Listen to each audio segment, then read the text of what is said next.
post in the Discord.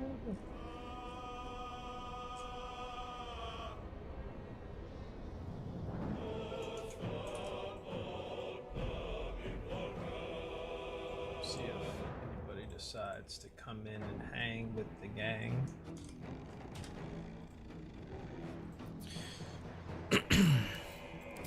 All right, what other mods could we try turning off to see if it helps?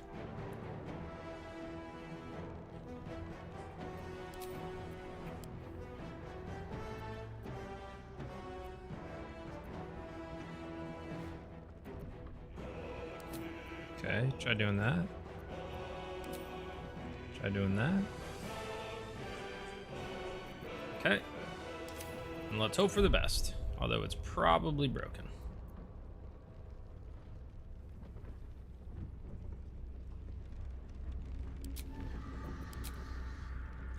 Let's see how much of stuff breaks real quick. We're gonna hope everything turns out fine. Like they're playing with you? No, the characters, not the players. The characters, not the players. Like I made my party is Murray, Hal, Valus. I don't remember who. Azune, right? Like I made the characters in the game. I'm not like playing with Critical Role.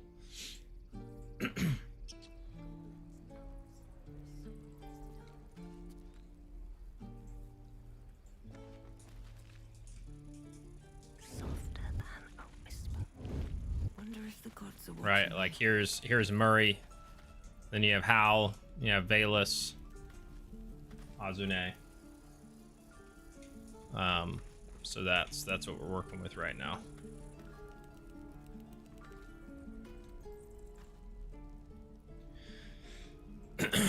All right, let's see what these guys are up to.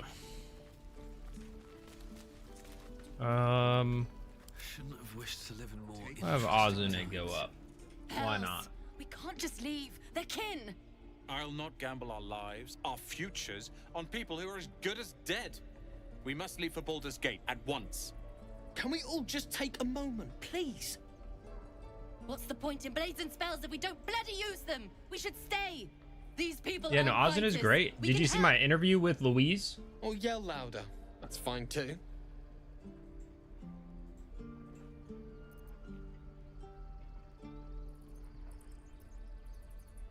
Shawsty, a single blade could make a difference. Thanks, Holly Mac. I appreciate it. It was a difficult one. I can't lie to you. Trying to like during the episode being like, I'd start to like take notes about, oh, they were talking about this, to like line it up in my recap, and then they would just completely change and not talk about it because they started talking about something else. It was all over the place. Thank you. It's the right thing to do, and you know it. It was all over the place. She's You right, need to watch Ronan. it. It's pretty good. It's long Better though. than this. Forgotten Katana. It is quite long. I don't know why Fine, TikTok I'll chat is stay not too, lest you both end up with your throats slit by Goblin Blade. Thank you, Ronan. coming up in my chat thing. Not sure why that is. It normally takes a second to connect, I guess. Let's see if it'll do it now. In Jane says, I don't understand. Some Baldur's Gate videos show it looking like Diablo 4. There are different Baldur's Gates. So you have Baldur's Gate like this, and then you also have Baldur's Gate Dark Alliance, which is more of a top-down game. Holly Max says, loved your interview with Louise. Thank you. I'm glad you enjoyed it. I also enjoyed it. What's up, Rubber Room Rat? Have a chance to know about Spellguard when designing Azune? I didn't ask about that, so I'm not sure. Don't have the answer for you there. What's up for discussion? Go on. Give me a best shot.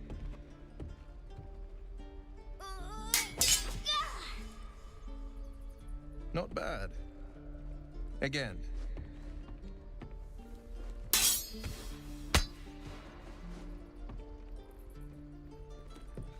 What? I don't get it. Hey, Roth Ruin, thank you for the subscription on YouTube. Thank you. I don't need Give you me back to be later. Sounds like good, me. dude. You just have to buy enough time to run.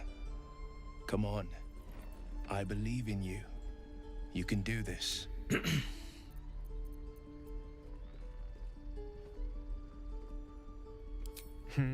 You're on the right path, Umi. Go on now. Well met. The man's smile bends downward, and his thoughts become yours. You are the blade Dun, dun, of dun. frontiers racing through the wastes of Avernus.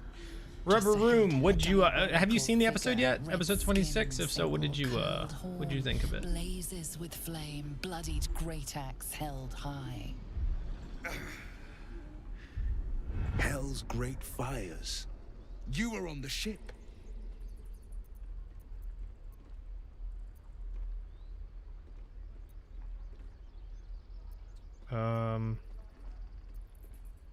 Better That friends feels than the ones feels hitching odd. a I'm ride trying in to our like when skulls certain at people are least. talking, the goal is to I'm sure you pick know the carrot stories. or the response Doomed that to shed our fits skin and best become with illithid. They say there's no coming back. But we haven't their sprouted any personality tentacles. from what we know of campaign Not 4. yet, anyway. Could just be good luck. I'm not so. Your minds collide once more. Will chases the fiend ignited with rancor. She is an infernal war devil. Shit! Advocatus Diaboli. A devil's advocate. A champion in the blood war between diabolical forces and demons.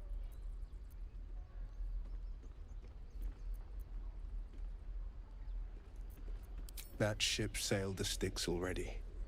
All I can hope for is to limit the Everyone damage. coming together. Okay. Her name is. I tracked her through the. She's out there now, preying on the innocent. Problems is where's I don't kill them. forces. I'm up for the challenge. Yep. Meet me at my camp because my party is set. Holly says, loved episode 26. Hope we can get more backstory on Cadigan with Marina.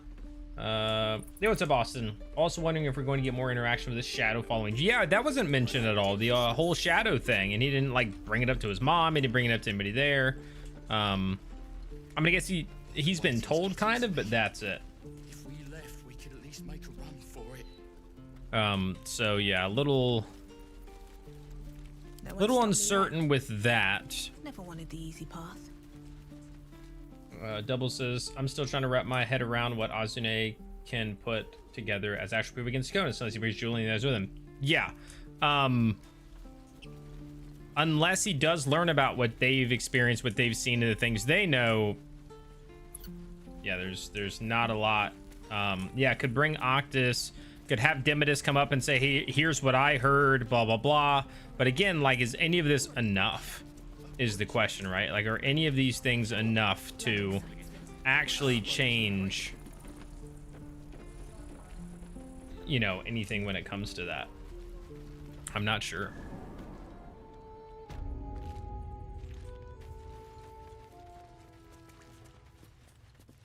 Lots of questions in that regard. You knocked Aradin clean out, and you helped drive the goblins back. Thank you. I've always suspected Drow weren't nearly so heartless as surface folk believe. Thank you for providing the proof.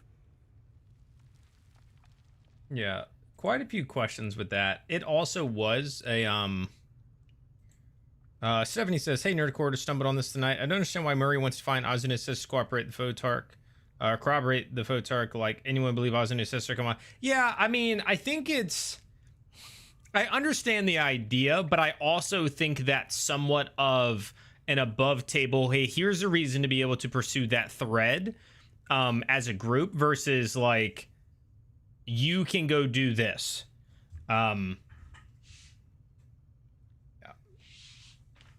So I think that's part of it. Stephanie was kind of like, we need somebody. Well, also, maybe nobody would believe, but maybe she has proof. So I'm not completely against that idea because maybe somebody has proof, right? She can be like, oh, they assigned, you know, told us to do this. This is how I can prove that they told us to do this. Like this was all a show, blah, blah, blah.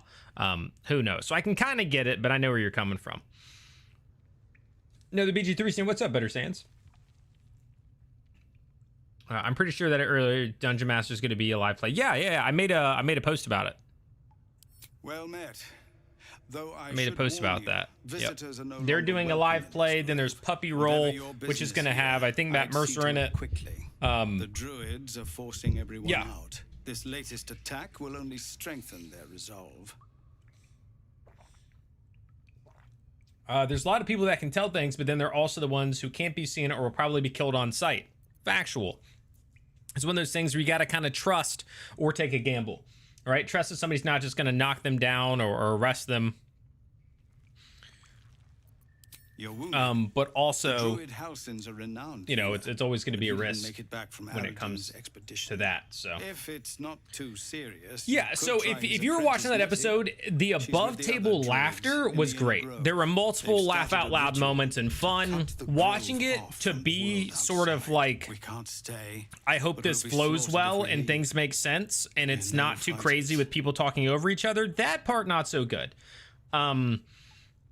I also, you know, it felt like Travis wasn't even there. Like, you know, he was on his phone many times and just didn't seem to be very engaged. And then Robbie was outside of the scene of Robbie on the wagon with the guards, which was hilarious. I mean, it was one of the best parts of that entire thing. He didn't talk. So it just felt like there was so much of people just sitting at the table like, hey, this is a requirement for us to be here. But not doing anything.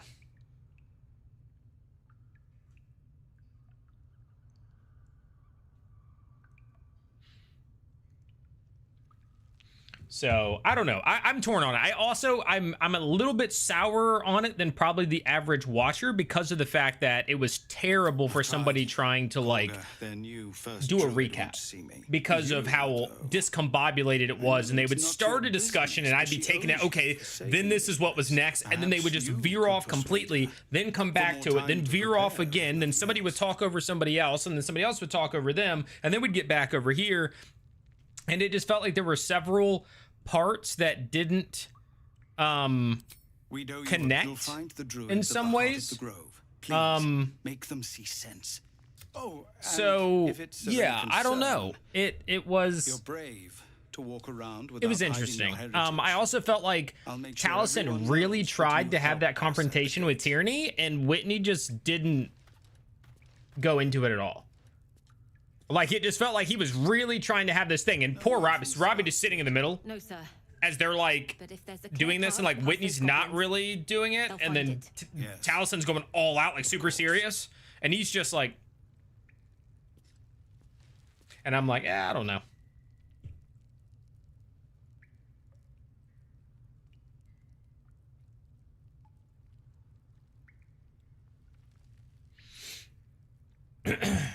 We were just kind of talking about that.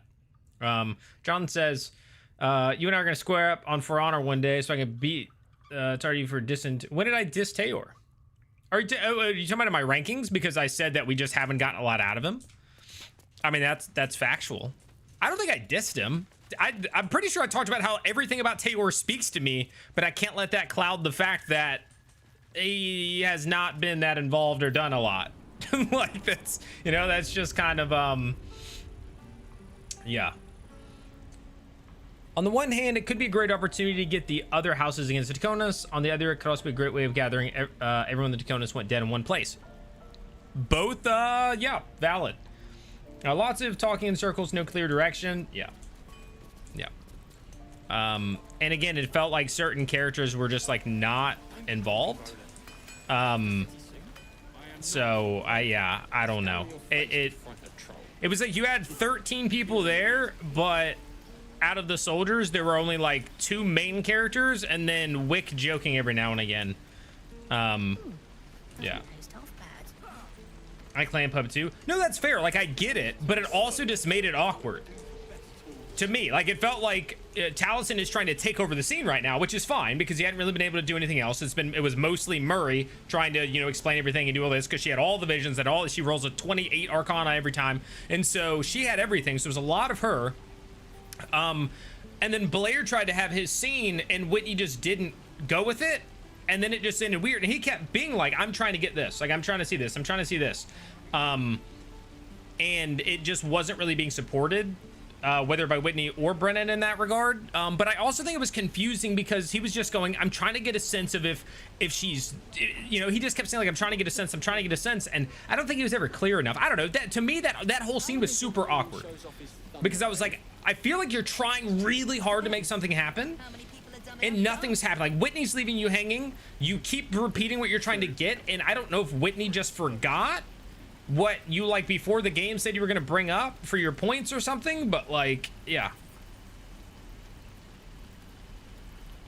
Damn druids. Who uses wooden tools?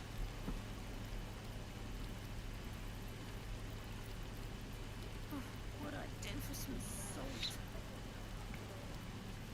Yeah, I have no idea. That was just that part was a little weird to me.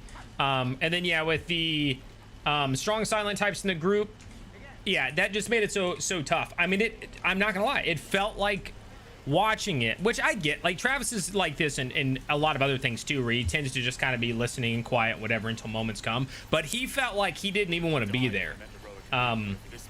And so it's my mind just kept getting drawn to it. I just kept looking at him, and he'd be like on his phone doing this, and then on his phone, and I'm just like, I don't know.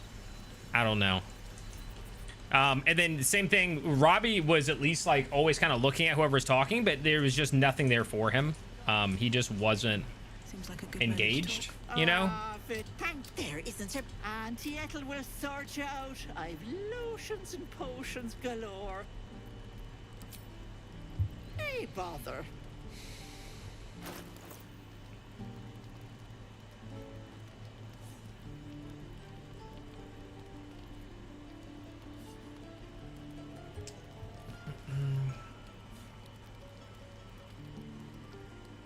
I wish you were kind of okay. I already read that.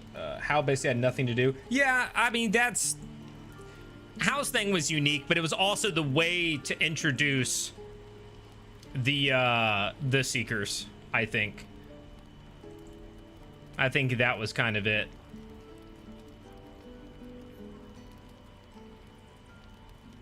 It was quite eye-opening how much the soldiers table had no info to give, really, aside from the letters. Perhaps that's why. Well, yeah, no, there's no doubt, Austin. That was also a very strange thing. Well, not really strange, but just like it kind of came to light that because they went first, both of the other groups found out stuff related to what they knew.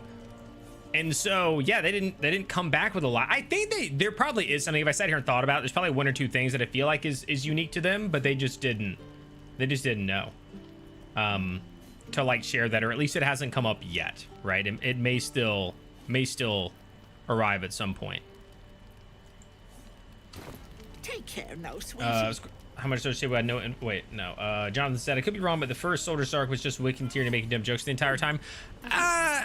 They were silly and goofy and stuff like that. There's no doubt about that. I don't think that was it. I mean, you definitely had situations with Tayor, with trying to find his brother. You had Thimble with her moments and seriousness, trying to get revenge. Like, there was more to it, but it definitely had the most joking around out of, like, in-game joking around. But that's to be expected when you have Wick and Tyrion at your table, and their characters are meant to kind of be that way right now. So I'm not surprised by it.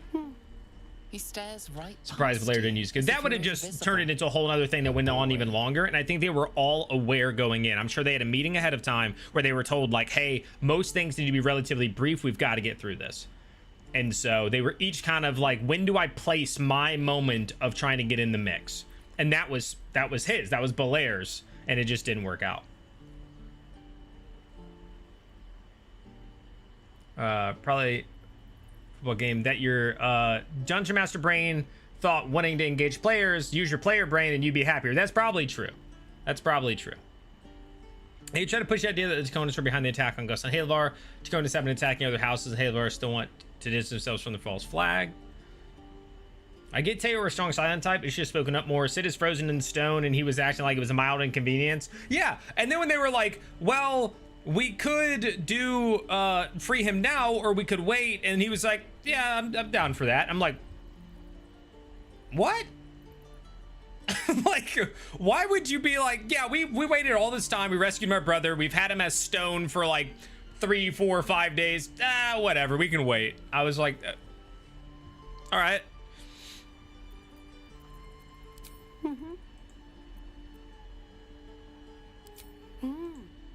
He's still staring right past you. You see nothing out of the ordinary. As you turn back, the child slips between the rocks. I did like the levity of the soldiers, so yeah, I enjoyed the soldiers as well. No, she's not good at this. No, she's not. Poor Taylor has been turned into a joke character by his dice. He said it was big character moments, maybe the most of everyone else, to be honest. Yeah, I mean, I don't view him as a joke because, like, he missed a bunch of attacks and stuff. Like, that, you know, that doesn't really impact me. I play Dungeons and Dragons. I know that you have bad combats. I would like more out of him outside of that. And it didn't feel great to feel like he wasn't that invested in the session while the whole thing is like getting his brother turned back, and it was just like, meh, I don't really care. And it was like, Billy Bullseye says, what if House Halavor is planning on turning on Taconis, knowing that they're slowly getting found out? Completely possible. Completely possible. Murray seemed more insistent to get sent unfrozen than Taylor. Very confusing. That's what I'm saying, because again, watching it just felt like certain people just weren't engaged. So yeah. What was your favorite part of the episode? I really liked the scene with Cadigan in the cart. That was just funny. Like, I enjoy funny moments. I enjoy things that make me laugh more than things that I'm like, oh my god, this is so serious. That's just my style. And I know other people have the complete opposite, right? Like, they're like, oh, the funny stuff is too much. I want to watch, this. I want to watch people cry. That stuff, I don't hate that. I like the funny moments and like discovery and stuff like that, putting things together. So that's more my jam.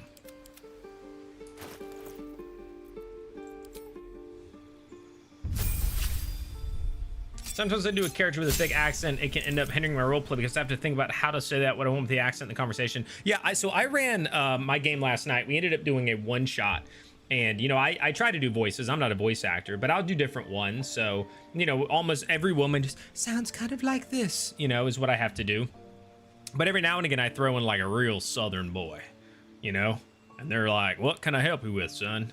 And I always enjoy those, but I have to constantly think like, am I holding the thick Southern drawl the whole time? Or am I falling out of it and do all that? So I feel that where you're like trying to think it through. Yeah.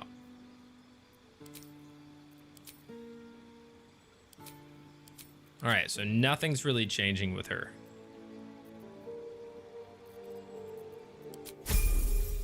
King Gus and Murray Date, very true. I like a good mix. Yeah, again, I don't want, I'm not watching it for constant jokes. I don't want everything to be a bit. I want a good story with an relatively easy to follow plot. Or at least I want to know where they're going and why. Right? Like, that's it. It can be in depth, but I want to know the reasons behind what the characters are doing. And I also want some humor and good story, right? That's my jam.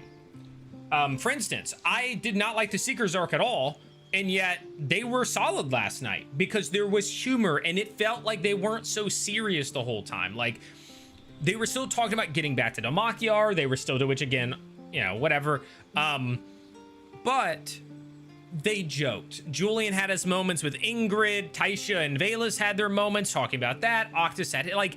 It was better because they weren't just trying to be overly dramatic the whole time for the sake of it, it felt like. And so that, the Seekers were so much better last night than their entire arc to me. So much better than their whole arc.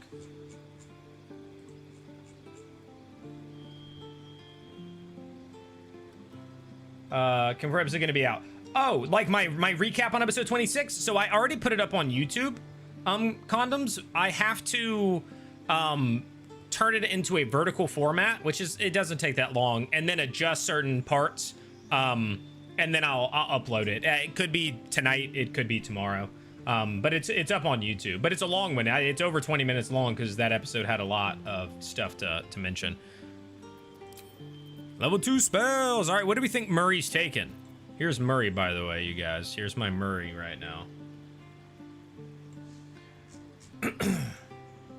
Oops. I wonder if Travis has had things. That's completely possible, Jonathan. That's completely possible. I mean, you never know when it comes to that. Yeah. Estrella the Fool says, to be fair, I think a part of Robbie being a bit more silent is he fumbled so hard at the guards entering Damakiar, he probably still subconscious or something. But I mean, there wasn't a lot before that and after that at all. But yeah, I mean, I think he played that interaction so well. What's up, Miros? Yeah, that scene was super funny and enjoyable.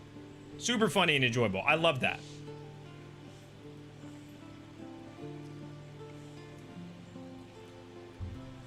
Did you get the confusion at the end about going to house versus going to get the pry blades?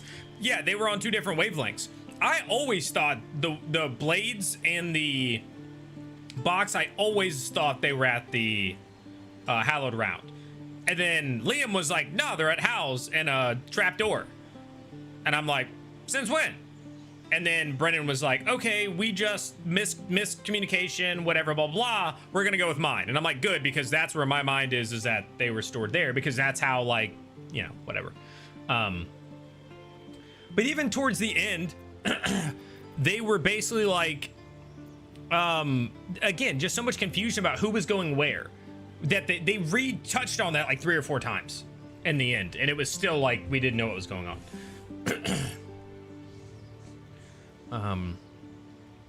I was curious about what happened between Taish and Octus, though they were back on good terms this scene, but when did that happen? I have no idea.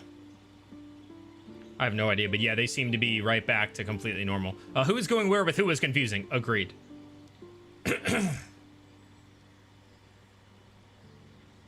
Yeah, no, his scene was super duper good. All right.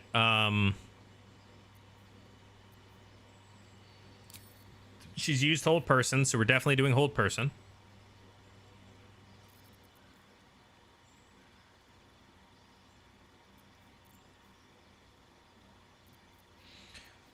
What other second level spell has she used? Oh, invisibility.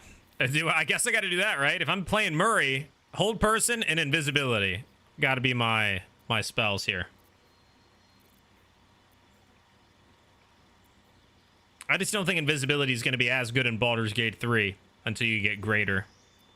So I'm not actually thrilled about this, if I'm being honest, but I'm trying to lock in and make the right choices for their characters.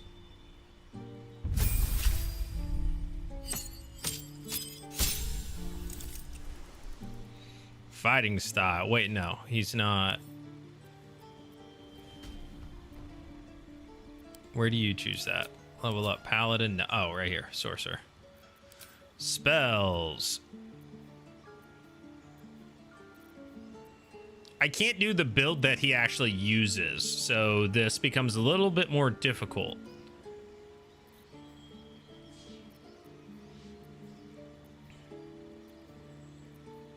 So we might just have to do something else. I do like Thunder Wave.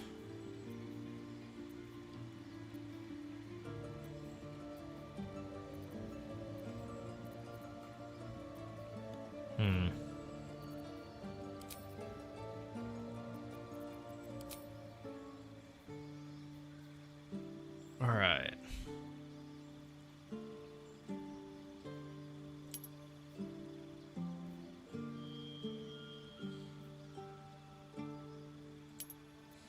Let's do that. Invisibilities, yeah, they were great. Divination, Wizard, and Gaming kind of rough since story already decided for yeah, no, that's totally fair.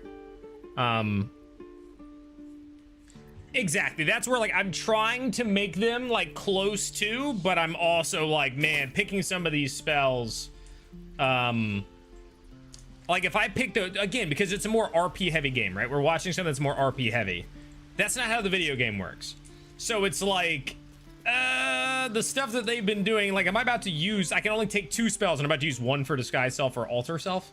You know, when I've already chosen like 2 other spells that aren't very good strictly because they've been used. So I don't know. I might need to let that go to a degree and just play the game as them as best as I can. But if I'm limiting myself to only the stuff they pick, I'm gonna be screwed. And you will wait for Kagha's judgment. Now get back! Oh, let me through, Mragrasham, or I'll rip your damn throat out!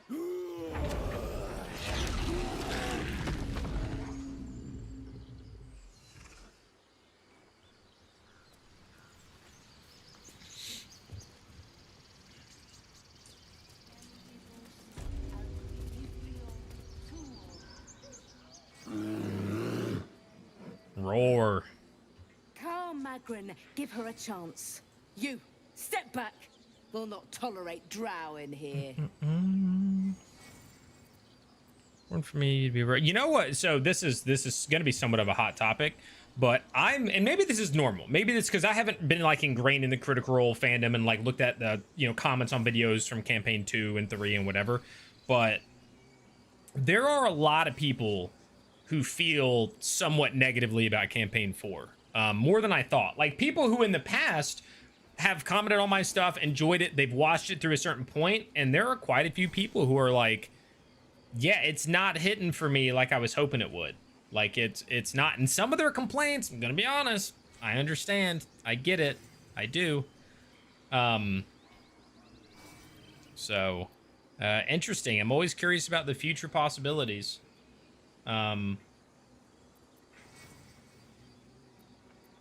Bayless would definitely say if it weren't for me, you'd be overrun by goblins by now. I'll go where I please.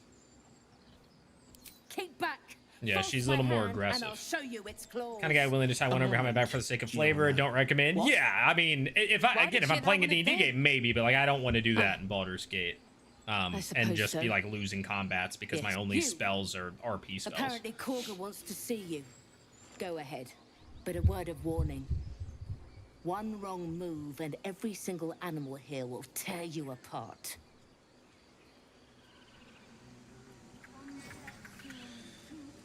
One second.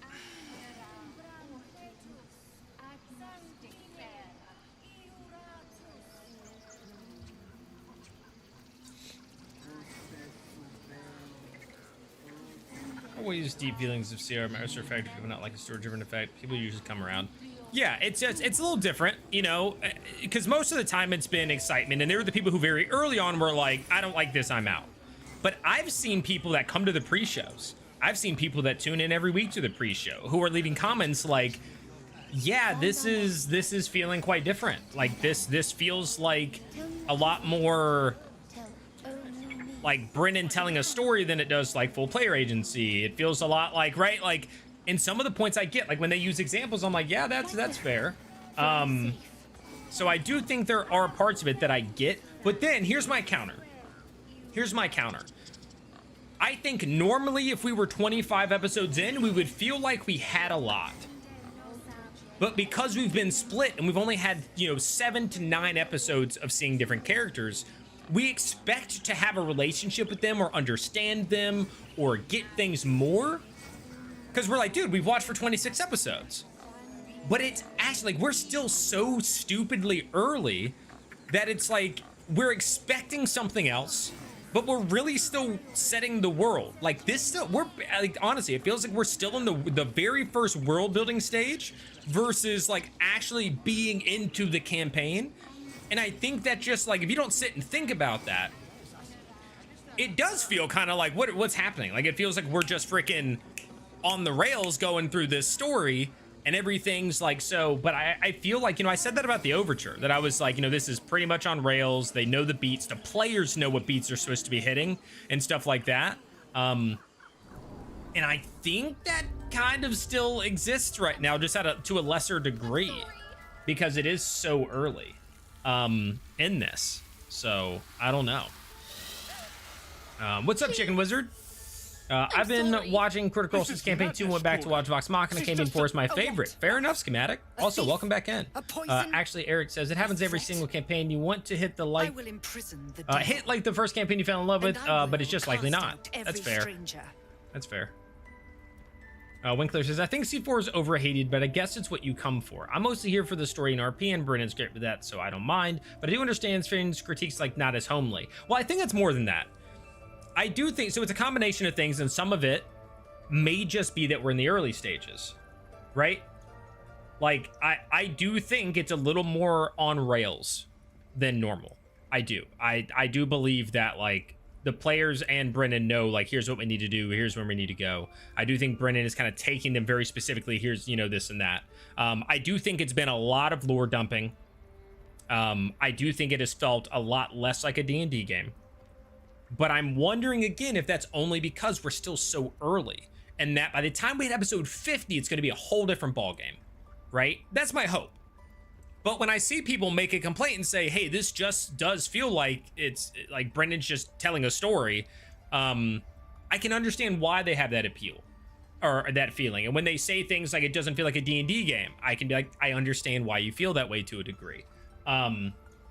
So there are lots of things that like I can understand some of their critiques because I'm not an extremist. It's just not in me. So I can view their critiques and go, okay, I can kind of see where you're coming from with that, whether I agree with them or don't on certain ones. And some of them I do and some of them I don't. But the part that always throws me off is when, like, and I've had people leave comments that are like, I don't watch Critical Role for Dungeons and Dragons. And that's the thing that is the hardest for me to wrap my brain around, because it's supposed to be Dungeons and Dragons. That's what they're like. That's what we're supposed to be watching. And so like when I get comments that are like, I don't care that it's not a D&D game, or that it's not like D&D, and I don't want to watch a D&D game. I'm like, then what are you doing here? Like, you know. Sorry, get a little warm. I had to turn the AC. Also, fun fact, guys, my HVAC broke and went out, and they're telling me it'll cost me a minimum of $2,000, potentially $4,000. Oh, poison. What's the girl's actual crime? She's a no, parasite. she's gonna say that. I think this is just on regular, Connor. Drinks our water. Yeah. Then steals our most I think it's holy just on idol regular. in thanks. Wrath, lock her up. Campaign 4 is a lot more engaging than remains Campaign 3 was to me. Most of the until characters the and rite is motivation is tied complete. to the main plot. And keep still. Audiences change and grow. Some people just grow out of the fandom and people come in. Yeah, absolutely. There's attrition and then people coming in. Yeah. Back the idol. Surely. Do it. I like the characters. I can basically watch anything. Some characters, granted, I'm not as invested in, but the others make me stay. This would be a slow burn. I have no doubt about that. What would Valus do? I am versed in the ways of justice. Make your case and I will pass judgment. Ooh. All right, so it's this is tough. Valus of the Overture would probably do this one. Valus now would probably do the release her and I'll see she stays out of trouble. Right? I feel like.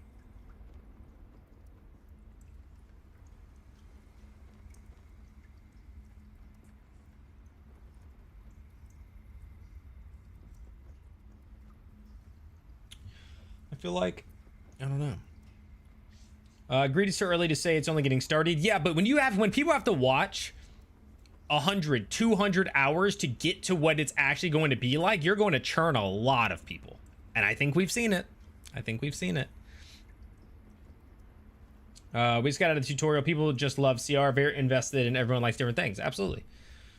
Exandria campaigns have also traditionally been very hero's journey and building to the next thing and the next thing, which is a little more traditional Dungeons and Dragons. We know the big bad. Well, we think we might. We're unraveling the puzzle like reverse structure. That's fair. But it's not anymore. See, but I think it's still supposed to be. But I know you said something else, so I'll say that after. I think that Brennan has certain story beats he wants to hit. That doesn't mean that the characters can't change how the story beat actually rolls out. The story beat will come, but can change dramatically, in my opinion. Fair. Maybe that's why you watch Critical Role, but people watch for different things, and even CR has grown beyond Dungeons and Dragons. See, but I don't know. All right, I'm seeing people say 3. That's necessarily true because they themselves still promote it as Dungeons and Dragons, right? Their slogan: a bunch of nerdy voice actors playing Dungeons and Dragons, right? Like they're still very much, hey, we're playing a game. And I feel like they're trying to ride that line so finely between so here's the other thing. I think Matt was much more of I'm going to try to make what you're doing fit the rules versus I'm going to throw the rules out and do the cool thing. Right? I think Brennan is a lot more, all right, let's just make this happen because I feel like it and it's cool, whatever. And I think Matt played a more this is D&D than Brennan did. Very well. I'll defer to your ruling. My circle. But I also think, like, you know, when you say it's grown beyond that or it's whatever, these devils lord in a horde of goblins. They built their whole thing on being a group of people playing a game. But I will keep. And now that they're becoming more produced, the game is less important. It's that I don't know if they hold the same appeal if they go, hey, actually, guys, it's just an improv show. That's it. We just bounce off of each other and it's just an improv show. I wouldn't watch it. I know you may feel differently. You may say, well, like, I would, you know, still, I feel like they'd lose a large part of their audience. I feel like it needs that. I think it needs that. I think it needs the idea that they're playing a game, to be a part of it. Billy's would choose to spare the child. I chose the child no matter her character. Fair take. Casual Nat 20 while answering chat. You know, just how we do it. It's just how we do it. What do you have to say for yourself? I was scared. I just want to say that a big part of the fandom before campaign 4 swore that they might as well switch to Daggerheart. I don't think Daggerheart would have chance to run C4 like this, but the fandom definitely do. No, I'm with you. I'm with you. I'm not super surprised. So marketing, I did think maybe that they would run Daggerheart at a point, but then it was also like, I think they'll see a massive drop off, right? Like even with the success of Daggerheart, it still pales in comparison to Dungeons and Dragons. So I'm glad they stuck with this. And I think if it continues to grow and they get more content inside of it, I think maybe they do eventually switch to Daggerheart, but I think that's like campaign 5 or 6 if Daggerheart continues to grow and really becomes a rival, because a lot of people still do care about it because it's Dungeons and Dragons, and that's why I think a lot of people are falling away, because sometimes it feels like they're getting further and further from an actual game of D&D, and it's becoming way more of just a production show. And it's one of those things, like the more we see glimpses that make us feel like we're actually seeing the behind the curtains, that like players know stuff that they shouldn't, and this, that, and the third, the less exciting it actually is. She'd give mercy.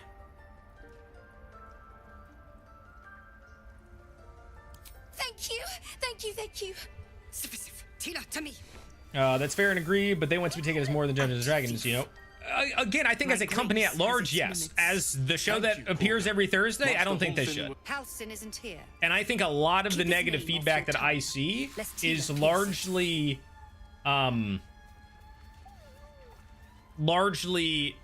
people, well, one, again, the stuff that I mentioned already, where people feel like it's a little too on the rails and like it's Brennan telling a story and yada yada. But the other thing is, again, a lot more people are going, this is super produced, and stuff like that. And I would love to be able to sit down with them, and some of them, I don't think they would ever answer the questions that I have, but I would be curious to know, like, do you regret moving in this direction? Do you think this direction is going to actually keep the brand alive? Right? Like the direction of making it less of watching a group of friends play, and now it's like a group of people who are being paid to sit at the table and do it. Like, is that going to hold up? You know, in 4 or 5 years, is Thursday Night Critical Role going to be bigger or smaller with the direction you've taken? Right? Like those sorts of things. Like that's what I want to know from them. You know, like, do they think this is the right move? Is to be less of a culture and more of a business? Like, they're becoming more corporate, you know? Like, that's kind of how I see it. Yeah. I only watch because they're playing a TTRPG. Yeah, high velocity. I mean, it's same, right? Like, if I'm gonna watch a group of people sit around a table and they're not even rolling dice, they're just improvising, I'm good. Like, yeah. I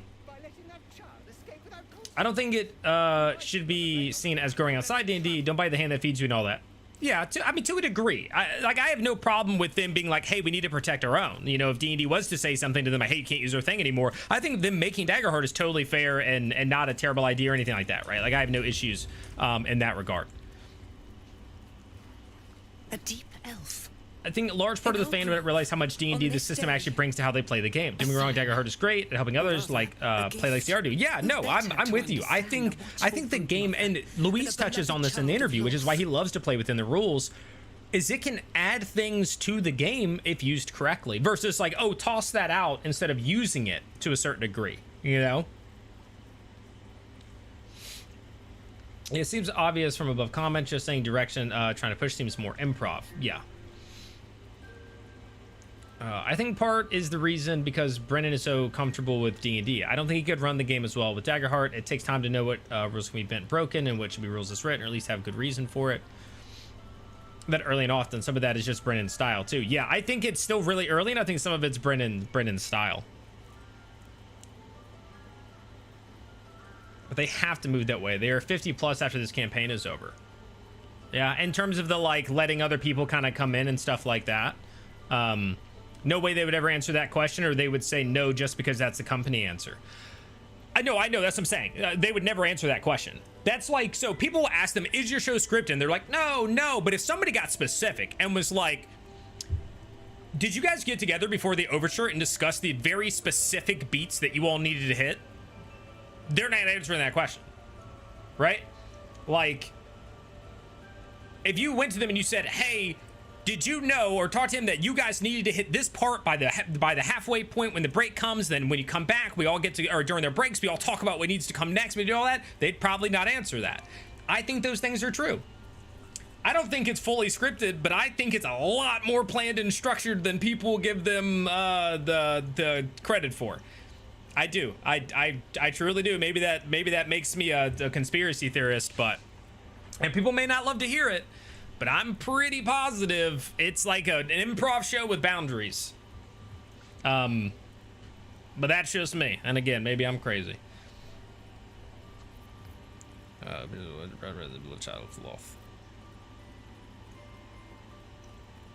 Yeah, she's not no love for the Queen of Spiders, dude. It's Salandri she likes. But you do exhibit a talent for self-preservation. A viper bears her Dragon Drake, what's up, dude? If they weren't playing a game, I might as well just watch a movie. Also, hi, hey. Strike at invaders. No matter. I took back the idol of Sylvanus. Every DM knows the more complex the story, more planning you need. Yeah. Free from harm, free of intruders.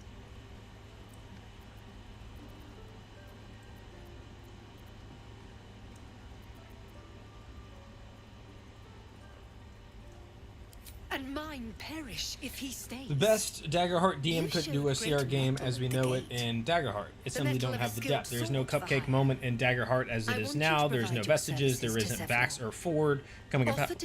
Yeah, I mean, some of those things could be built in though, right? Like it's because the other idea is that they have a very amenable system. They can kind of crash and do differently and stuff like that. So must strike. Adjustments would be made. There's no doubt about that.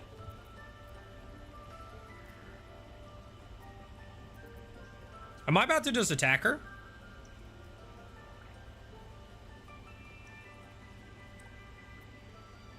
1, 2, or 3, chat. 1, 2, or 3.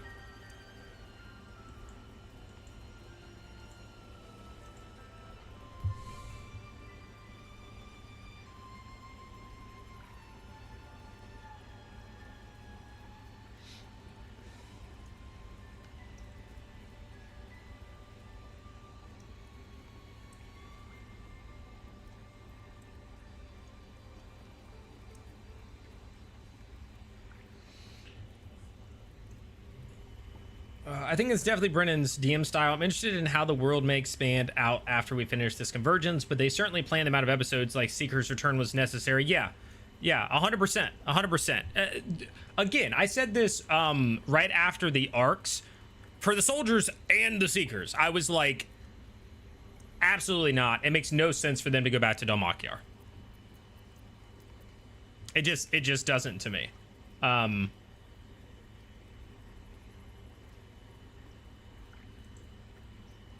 So like that was the first cue to me that like, okay, they've been told, like the players need, like they need to go back. And it's like the illusion of they don't have to, but like they do.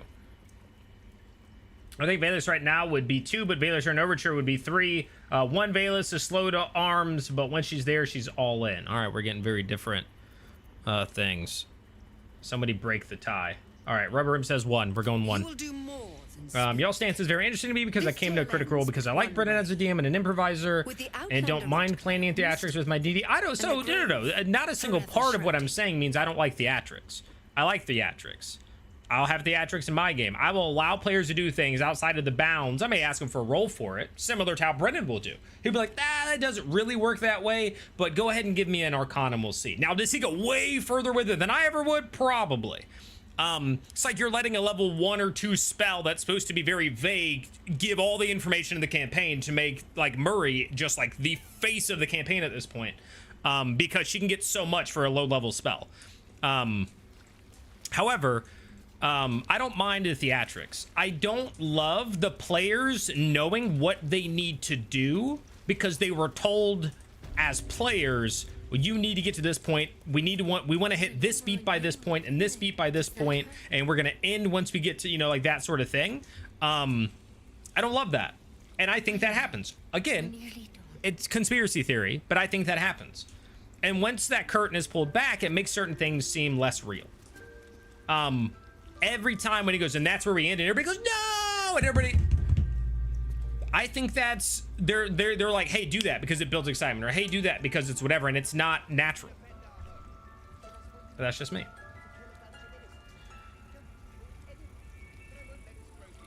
So again, and I don't mind, I think Brennan does an excellent job as a DM in many, many regards. Many regards. Just give me a moment. I think soldiers made sense to go back because they needed to unfreeze Sid and decipher the letter, but well, no, because they had an option to go with powerful dogs, the hounds, to a place that was guaranteed to be able to fix the stone people and speak to a powerful council of druids about it. And instead they said, no, I think the curator at the museum can do it. What? Like...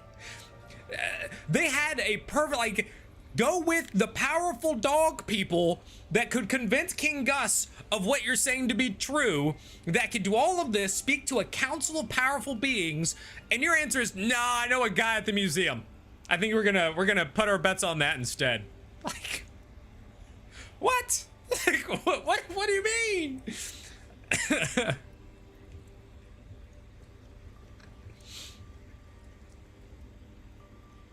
All right.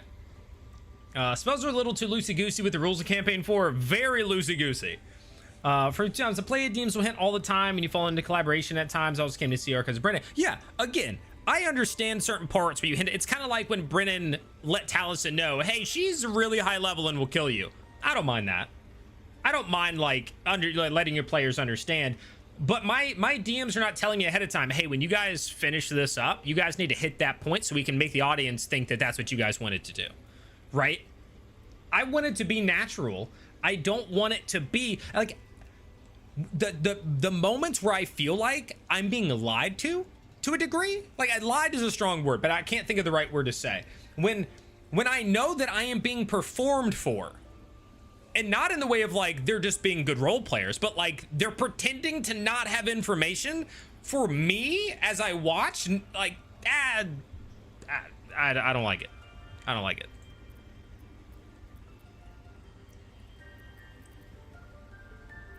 Wait patiently. Spells are knowing how loose they are. Yeah, I think a lot of people have been iffy on that. As someone who loves Murray, I do think she's a bit too OP with how much info she has access to. I want to see more players shine than just her. She's my favorite. Again, she's awesome. He tried to slit me open. I hope you're more agreeable. I think 100% she's awesome, but I think Augury, in the way that he's allowing her to use it, is making her just like OPAF with information. Why do you think they were told as players rather than they are all? No. I'm for that. I think that they probably have all been a part of this.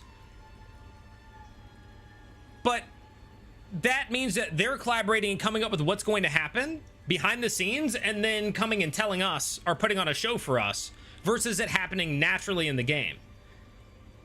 Right? Like, so I'm not saying that Brennan's going to them and being like, hey, you guys are going to do this. But if they're doing a production meeting before the show and saying, hey, I want to hit this. Hey, yo, I want to talk about this before we hit break. So I'm gonna bring that up to you. Hey, I'm gonna do this, and then this is gonna happen, and we need to end here. I don't like that. Again, I want it to be more like a real game. None of that is how a real game works. at least 90% of them. Maybe, you know, some tables people are like, hey, let's all talk about what we're gonna do in our game before the game starts. But I just don't like that part. I'm not saying it's Brennan telling them what's going to happen. Augury is so powerful that I kind of wonder what the point of higher level divination spells would be. Augury already gives them about exactly. Stephanie says also, hey Stephanie, I don't like the force field of the stories when it's obvious they talked before the section on something. Yes. And again, maybe we're crazy to think that, but sometimes I feel like it's so obvious when somebody does something, you're like, oh, they knew to do that. They talked about that already, right? It removes some of that. I'm seeing your message here before I catch up. Green, maybe I was using that example of Brennan saying it, but I understand that the players are also a part of this. It's like when somebody said like, oh, Taisha made her character this super important, whatever. And I go, no, I'm pretty sure that was something that happened with Brennan, with other people. Like she decided with Alex to be in a relationship with Octus, or had that relationship with Octus. And she decided with Brennan to be a member of the Lois family, right? Like it goes around, it is shared when it comes to that. If I said specifically, you know, oh, Brennan did this, that's not what I meant. Yeah.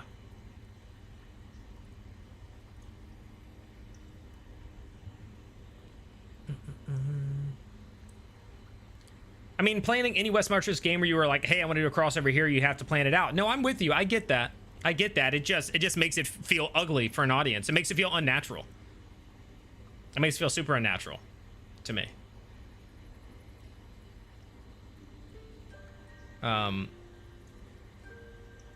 when you put it that way, very interesting. I definitely agree that at least the Seekers were totally back to the city. Undoubtedly. They gave up everything on a whim, just on a dime. We're like, nope. Like, suddenly he doesn't care about going to the Golden Orchard for his family, right? And Lady Aranessa, suddenly she doesn't want to find her son anymore. Suddenly, right? Like, you guys all just on a whim were like, no, we're going back. And they threw in the Council Torch thing when they had already decided to go back to be like, oh, we know that his family is safe and whatever, but like, y'all were already going back. Like, yeah.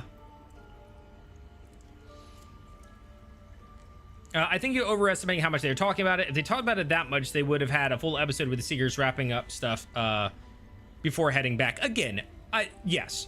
I do think they are probably talking less than I think sometimes, but I think they're talking a lot more than some other people think. So it's probably an in-between. So, yeah. That's neither here nor there. Look, you obviously want something. I don't think it's like full on. Again, I don't think it's scripted, but I think they know a lot more than anybody at a normal D&D game would know, to a large degree.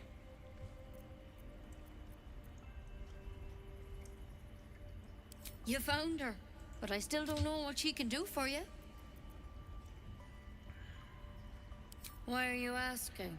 About overestimating. Just from seeing why Brendan crafts other stories and like words about numbers and understanding his process. Hope you see more flexibility though, for sure. Completely get what you're saying. There are parts where I feel like I'm being told an obvious lie and it feels patronizing. That's exactly what Stephanie said. When I'm watching something, and I'm like, they're trying to present it to us as if this is a big moment and they're surprised and they didn't know, but they did. And I don't like that. I just don't.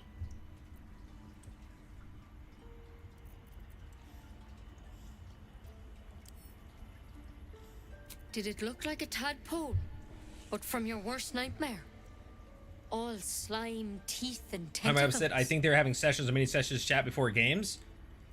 I don't know that they're doing that. Like, so I wouldn't go that far. I don't think they're sitting down and having like a session and then playing it again or like going through certain things. But I do think there's a, I don't know enough about like, you know, TV shows and movies to know, but like, you know, kind of like everybody sits around the table and they do like a quick, hey, here are the beats we're going to hit. Here's how this is going to go. We're going to get to this point, like, blah, blah, blah. I think some of that may happen sometimes.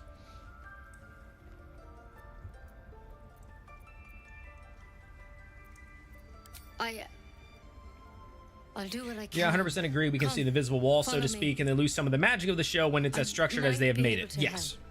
Yes, I think when people are talking about it not feeling this way or that way, I think some of it is that it's losing some of that magic that felt like, again, that felt like you were watching a group of friends play D&D. And then you're watching last night and you're watching, you know, Travis just be on his phone and doesn't seem very engaged. Robbie speaking in one scene basically across the entire episode. And you're just like, this does, you know, like, I don't know. I don't know. But again, I like it. I'm still watching it. Like, it's still enjoyable. There are just moments in it where I go, this doesn't feel natural. This doesn't feel whatever. Don't worry about him on the table. I'm not in the habit of killing drow. Yeah. He attacked Master And this is so Hansen tough and because, I mean, I got pack of goblins. railed in the Tadpole comments crawled out by of his head somebody. soon I don't know if you guys saw this in my Should You Watch Critical Role Campaign 4 video, which the video is saying, yes, you should. It points out that, like, yes, it doesn't have quite as much connection. There's this, there's that. It takes quite a bit to understand. But the overall theme of that video is, yes, you should watch it. If you enjoyed this, this, and this, keep in mind it has this, this, and that. And somebody's commenting and being like, well, you neglected to mention this. No, I didn't. It has nothing to do with what I'm talking about. And then continues to go on and like so furiously defending this. And I'm like, I didn't attack your favorite person, right? Like, but it's so hard, like, even just sharing these thoughts, like, it's, people are so like, about it. And I'm like, stop. Seems so. Gave Master Halsin a right start. All my players always talk before sessions, but we play more like a verse DM, and that part is the fun for us. Yeah, you get talking amongst each other. And yeah, I mean, yeah. It's why he joined the adventurers on their expedition. Every single person at that table are very aware of the other people, and if they know something needs to happen, they lean into it. The Alligar thing is definitely the sore thumb, though. Yeah. Studied them. Still. Again, which is why somebody earlier brought up, you know, why does Marisha think that finding Azune's sister would help her cause? Why would they listen to her? I think some of that, I do think there are reasons why she might, but I think part of that was also giving them a reason to pursue that thread that wasn't just Azune wanted to find his sister, right? So Marisha leaned into that. Like you said, they'll lean into some of these things to help kind of gear things in that way. But where are the rest of the statues that were supposed to be in the wagon? Did they change it because of the poem saying 8 here's or whatever, or did it just go by the wayside? Well, they went to with the hounds, right? The hounds went with the rest of the wagons up.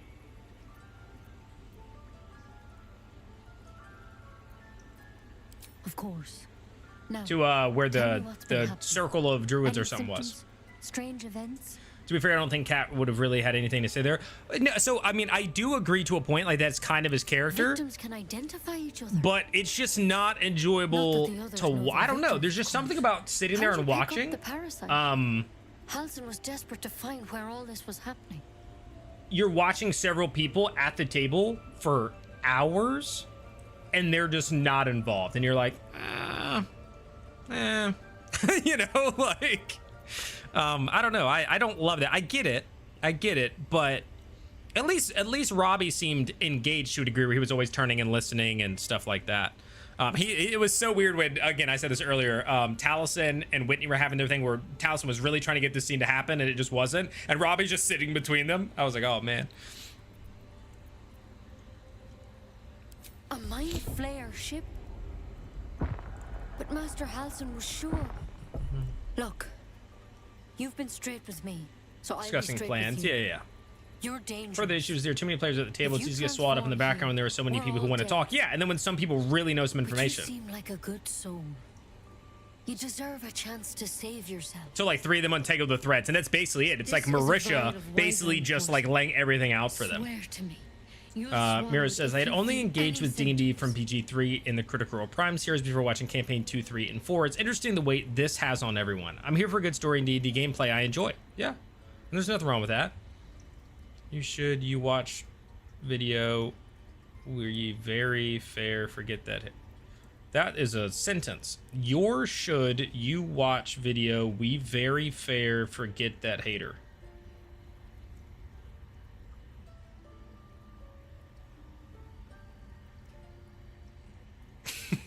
That green bone, I'm trying. I'm trying. That's a message. That's one of the messages of all time.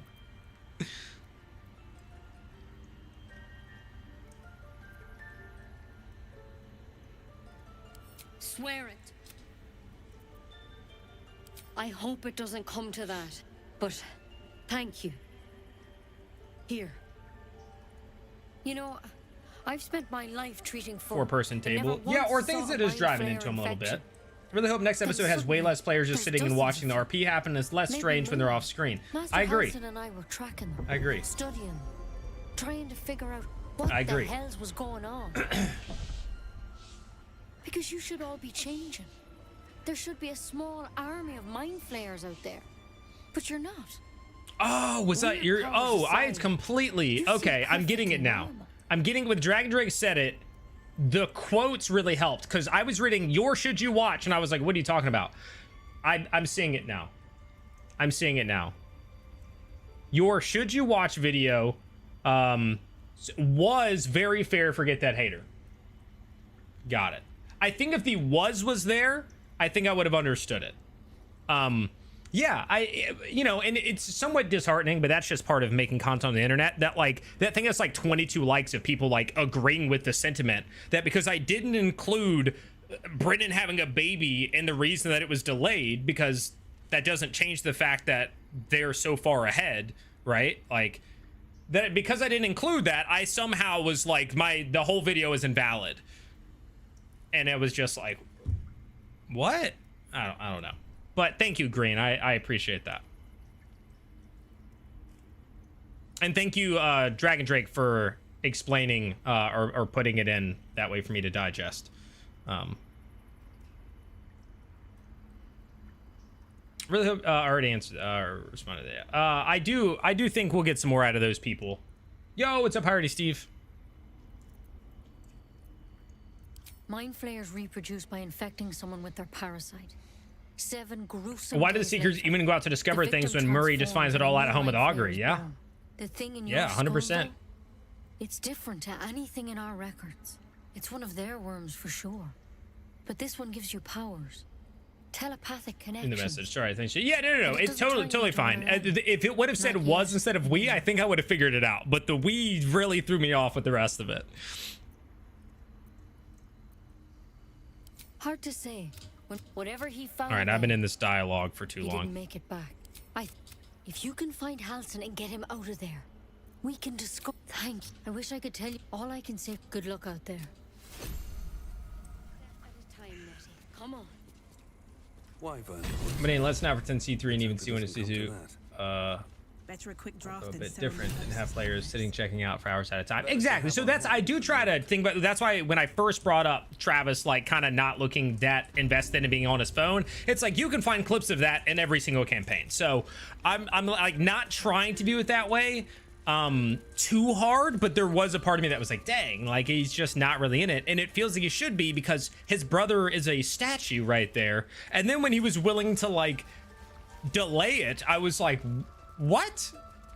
But yeah. Sam, it's so funny that episode. The episode was one of the funnier episodes of the campaign. There's no doubt about that. A lot of it above table too. Or the laughter was. I'm just glad we got this episode over with. I think it would be cool to keep tables together a little longer, not just for one scene. I want to see what the format brings without info exchange. I think that they're going to be together for at least 1 to 2 more episodes. I loved when Bria tried to bring Ashley forward to be more involved, like in character nudge, comfort her. It reminds me how BLM says he loves having her because she helps him so much as the DM. Yeah, I also, you know, I think she did a good job of bringing some other people in that. And having fun with the stuff with Julian and all that, which was also a really good time. Who do I want to talk to Volo out of this group? Oh, Hal's leveled up. No, never mind.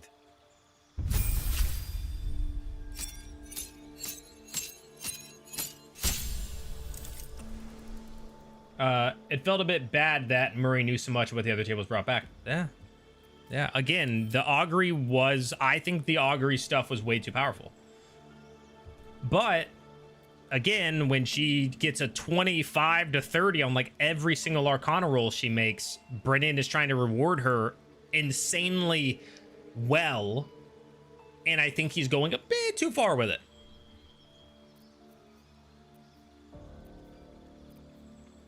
Shatter. He has to take Shatter. That was so big in that fight downstairs.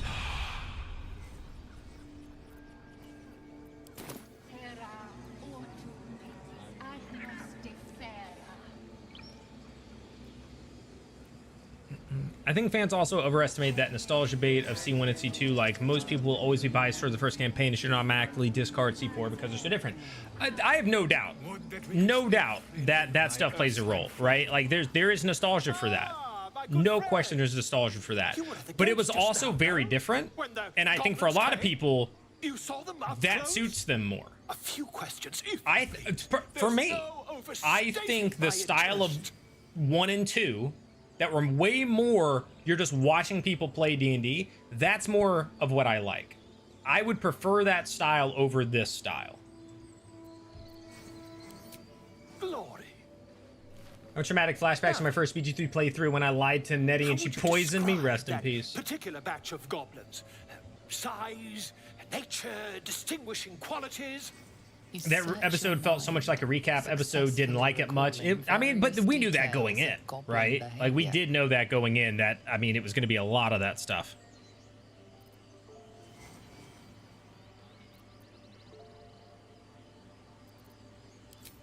Ye gods! Can it be? How terribly... I have a feeling that the cliffhanger for the next episode is going to be crazy, probably because we're probably going to get to the play. Brass or silver variety. Ashley is so good when she gets going, even in combat where she's kind of known to not really know her sheet as much. You see, yeah, she's a slow starter. Schematic over on Twitch says, maybe I'm the minority, but I had more difficulty connecting with CR3 characters for the most part of all campaigns. It was done in different ways, but lots of things felt shoehorned as well. But I'm learning that as more of a listener, there may be a lot of body language stuff I'm missing. I should watch it more. Well, no, again, but like, most people don't compare things to 3. Because 3 was the one that people kind of fell off on, which is why you always hear people compare things to 1 and 2. Because 3 is one that, yeah, a lot of people didn't really connect with. I think they've lost some folks the more, again, as they've gone in the direction of being more produced. I think that has pushed away folks who just don't want that vibe. It was a gold dragon, scales glittering and wings gleaming.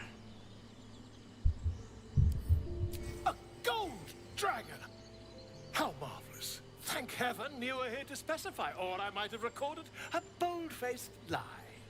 Last question, then you'll be quite free. Did the attackers rally to the absolute? Shatter was amazing. Heck yeah. People also discard campaign 1 for just being nostalgia. The campaign is so good. I know there's a problem, player and audio. Oh no, I'm with you. I'm with you. So again, I think that yes, there's always going to be some sense of nostalgia. People may overinflate, but I also think it was super well done. They were all passionate about it because they were going through it in real life. I can only imagine the excitement of you deciding to put your game on the stream and all of a sudden you guys are like, oh my God, we're making hundreds of thousands of dollars. We have a fan base. We're becoming super popular. All of that dopamine is kicking in, and that excitement, that serotonin, that is making you want to care more and be more excited for they were probably so excited to show up to Thursday sessions. That was probably the most excited anybody has ever been to show up to a D&D game, is them for that first year or two. 100%. There was probably so much excitement, and now that kind of probably doesn't hit as much anymore. It's like that maybe you get a little used to it or something like that. So I think that one of the reasons it felt so good in campaign 2 and stuff is because it was still so fresh and new to even them that they brought a level of excitement with it. But I agree. I think campaign 1 and stuff, yes, there's nostalgia, but I also think it was just really good for being a group of friends playing Dungeons and Dragons. It was very good. The Gus meeting versus Thunder House meeting is going to be wild. Oh yeah. I fell asleep and just watched a Nerdcore catch-up video. Let's go. I'm with it.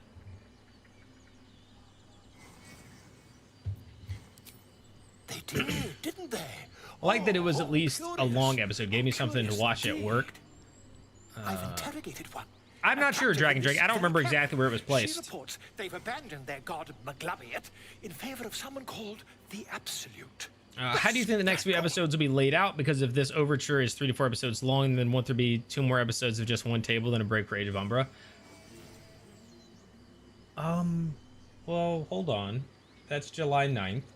So we have the 28th, the 4th, the 11th, the 18th, the 25th, the 2nd. We still have 6 episodes left. So even if this one went to 4, we've already done 1, so we take away 3. That would leave us 3 episodes, yeah. I don't think this one's gonna last. I feel like we might only get 1 or 2, or maybe it goes longer. I have no idea. I have no idea.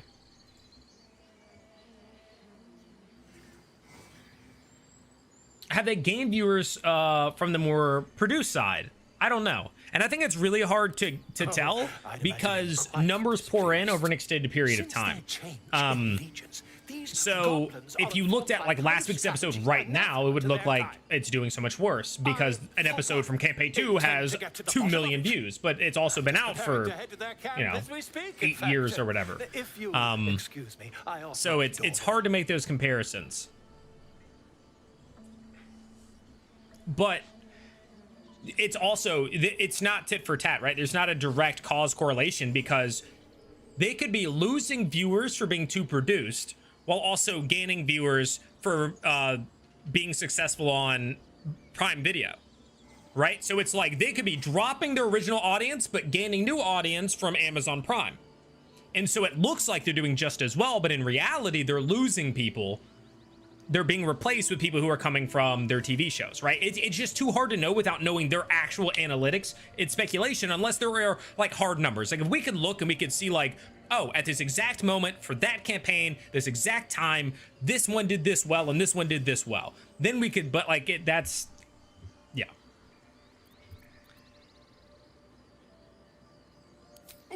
Never you mind. Who needs mercy when you've a quick time? I love that I had the video game in the background as like a reason to just talk to you guys. That's basically what it is right now, right? Like, until we meet again.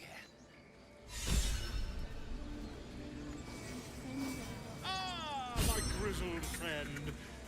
What can you tell me about this place? I'm worried for Ozane and Einvazen. Louise said in the cooldown he'll bring Dimitis as evidence. I think the Taconis candle is better to bring, but maybe riskier as it was tampering with evidence. Yeah, I think you should try that. I mean, anything he has, I think they should go with. Greenbone says, I actually prefer the shift they have made towards a more produced show and less a window into their home game. Interesting. Interesting. I don't. If it was just that, but still maintained the same vibe, I'd be for it. I feel like it's, I'm not gonna say it's losing its soul because that, like, people are gonna take that because it's such a strong remark to make. But I think it's losing its soul. Like, does that make sense? Like, dance upon the stars tonight. undecided for me. I hate railroad games. Took a lot for me to get into the past other than D20 stuff, but eventually learned to love the detailed story and roleplay. Ozane versus Murray incoming. She won't want Dimitis to be put in danger, but Ozane seems to be stubborn. People looking at YouTube views forgetting that Beacon exists too. Yeah, but I don't think hundreds and hundreds of thousands of people are watching on Beacon. Now, the closest way that we can kind of figure some of that stuff out is to look at like how many people are in the Beacon Discord, right? So you can like look at that and be like, oh, there's 10,000 people, or right. And right now, well, we're online right now. There's 10,000. Let me see if I can see offline, if it'll show me. I don't think it will. Unfortunate. But let's assume there's another 10,000 that are offline. That's 20,000 people in the Discord. Now, not everybody who signs up for Beacon is going to join the Discord. So let's give them another free 10,000. I doubt it's that, but let's give them another free 10,000. That's only 30,000 more people. And some of those people are not actively watching Campaign 4. So let's knock 5,000 off. Right? Like, that doesn't compare to the 800,000 that are watching on YouTube. And again, that's a very flimsy, that's just looking at the numbers we have available, the Discord numbers, and then extrapolating. So it's very flimsy, but that's kind of how I look at that a little bit.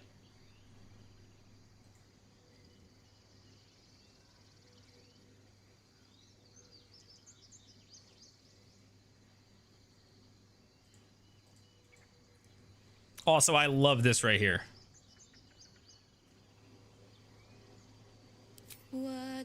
I love this song. This is when I got to this part in the game, I was like, this is fantastic. The show is enjoyable, less produced. I'm weird and actually enjoy the shopping episodes. We got some beloved NPC. C3 because they were doing the short episodes and then started watching them in full, then watched through C2. Which one have you enjoyed the most? Winkler says, true, it's been a while, but I think the first time I heard of Critical Role was from the Legend of Vox Machina watch season 1 and then went to watch campaign 2. It's a good outlet for nerds to chat. Might be the best live stream in a while. The last pre-show was insane. So I don't know if I'd say that. That last pre-show was crazy. Plus, I'm always scared to have these sorts of these discussions because some people just, they feel so strongly that, again, I post a video that seems totally fair, that I think is fair, and people will comment as if I like stabbed their child. Rather than be like, okay, you know, it's like me and David, for instance, we don't agree on every aspect of it, right? Like, people like The Seeker somehow. I didn't, but it's like, people can also be like, I can get why that might not be everybody's cup of tea, but some people can't. They cannot grasp it. I wonder if the Seekers will be at the Sundered Houses meeting. I don't know. Gesture for her to continue. Let's go.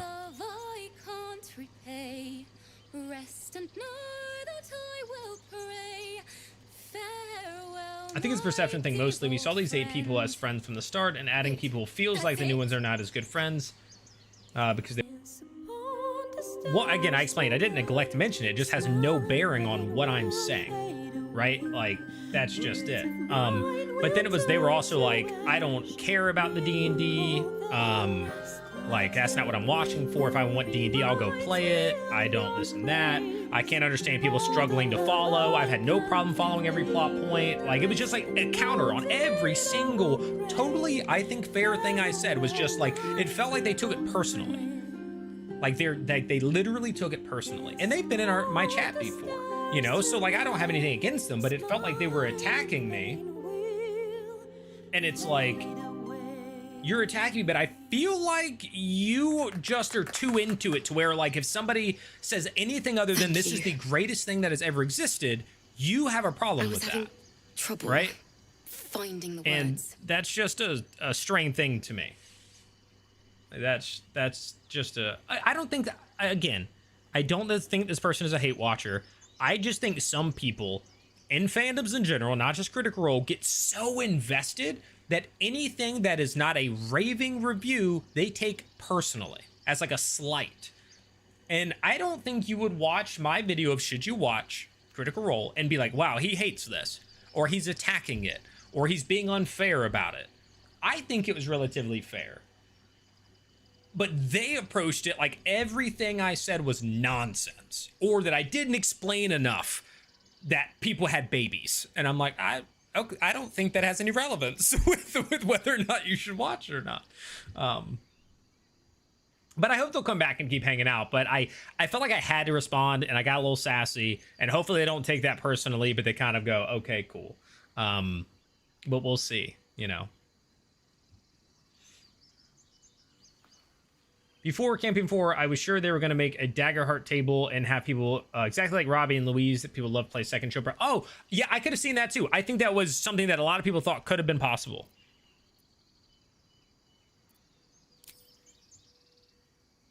It's been so long since sorry. Connor says, I much prefer the more produced stuff than the earlier stuff, but it's so easy to remember everyone is allowed to have their own opinions. Yeah, I'm curious, though, like, what's the reason for liking the more produced stuff?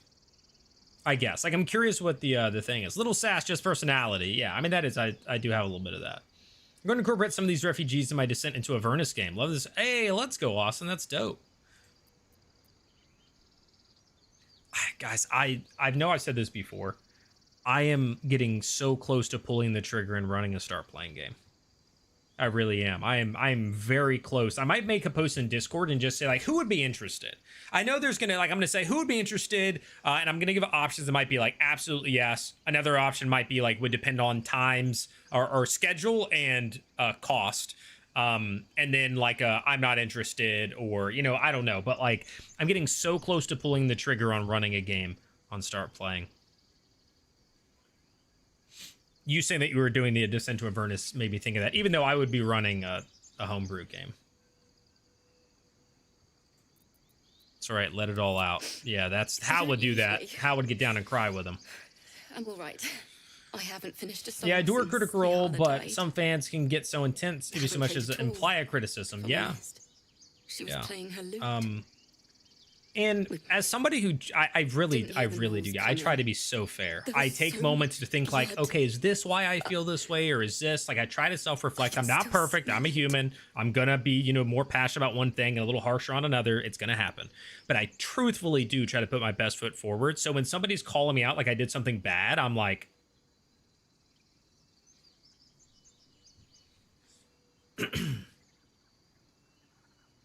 critics are devoted fans. Some certainly are. We have a lot of strong personalities in this community. It comes with the territory. It's like people make these campaigns their special interest, and that comes with big emotions. Exactly. And that's what I'm saying. That's why I didn't say like this, particularly this fan. I think fandoms in general have that. 100%. 100%. Everything has that.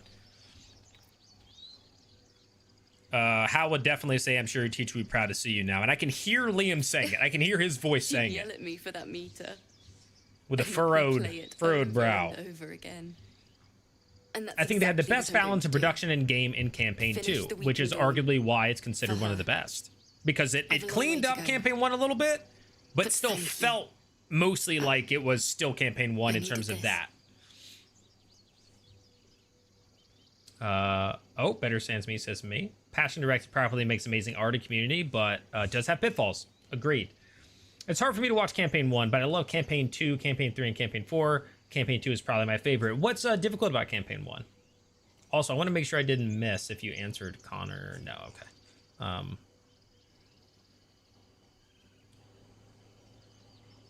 I've been wanting to play forever. I'm a forever DM, unfortunately. Okay. I would love to do that. All right. As a longtime lover of D&D, I've never had the chance to play. I'd be definitely interested in joining a Start Playing campaign. Sweet, Comrade Bobcat. What's going to be back for running a game? Okay, there are several things. One, I don't want to burn out. I love Dungeons and Dragons. And I have a fear of burning out because there was a period in time where I was running 4 games a week out of passion. I've never run a game on Start Playing. I've never been paid to be a dungeon master. I was just in 4 games a week purely because I love it. I was running 2, playing in 2. And it took up so much of my time that, like, if anybody asked me to do something, I'd be like, oh, I can't, I have D&D that night. And they'd be like, what about, and I'd be like, I have D&D that night. And so even right now, I'm going, I couldn't do a night game, I don't think. I don't think I would, unless I did like a crazy time. Like I had to do like late, like it would have to be after something else, right? Like, so there's that. And there's the imposter syndrome of like, am I good enough as a dungeon master to warrant people paying for a seat at my table? So those are the main two, is a little bit of scariness about scheduling and being like, is it going to be too much for me? Which is why I lean towards maybe doing like a day game, like a noon to 3 or something like that. And the second is like, are people going to be happy with my game? Which is going to come down to me explaining what my game is going to entail. Is going to come down to session 0, talking with the players, making sure they know it's an open dialogue to say like, here's what I'm enjoying, here's what I'm not. But there is that fear of, you know, I'm running a game and people are like, yo, this guy sucks. You know, like, which again, they could just not play, right? Yeah. I can't stand weird audio. That's fair. Lends itself to better immersion, feeling more epic. Again, just for me, okay, I get it. The audio thing I can definitely understand for people who are not into that. It gets rough. Thank you for answering that. Dragon Drake says, a real fan is capable of critique of what they're a fan of. If they can't, they're not a fan, they're obsessed. That's a great way of putting that.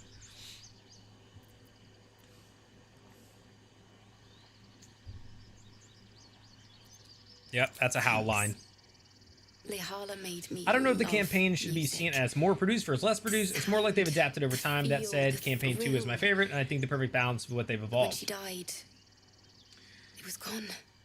I think Until also now, the nitpickiness of I've forgotten what course it was comes with like. making content also rubs people the wrong way, partially because it is often like I don't like X but fail to talk about why that change was The made. weeping dawn. Why will are be the my cast gift less to there her. and they added more people? Well, because they're making more Thank you. stuff. Yeah. I needed this.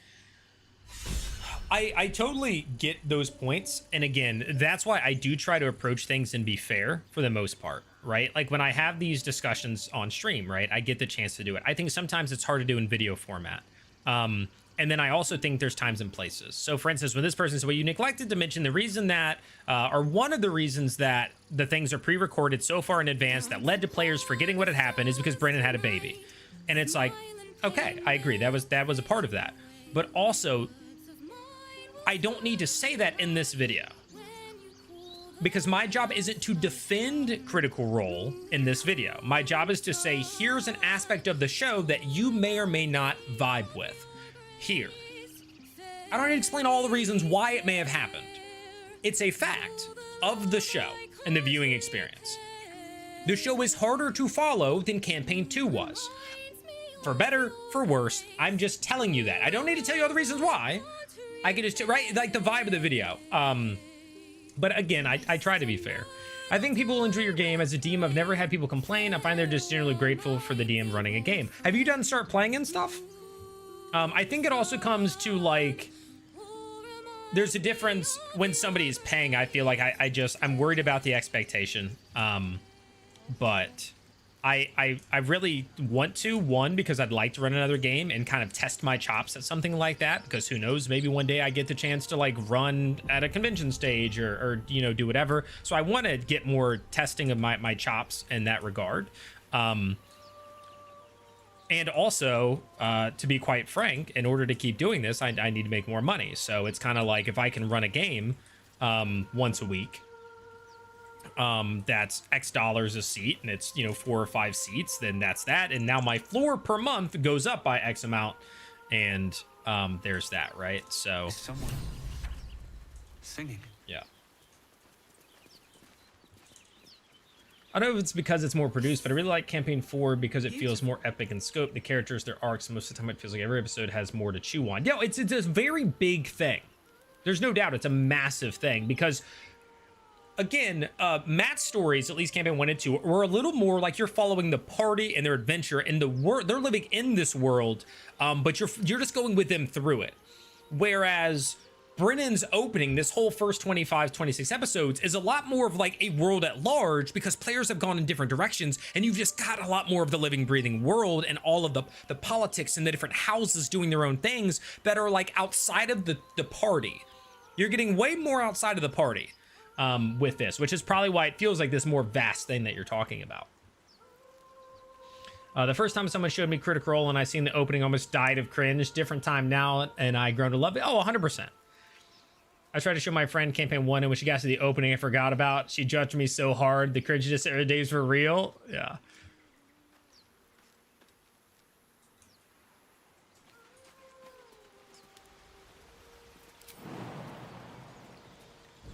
Huh. Huh.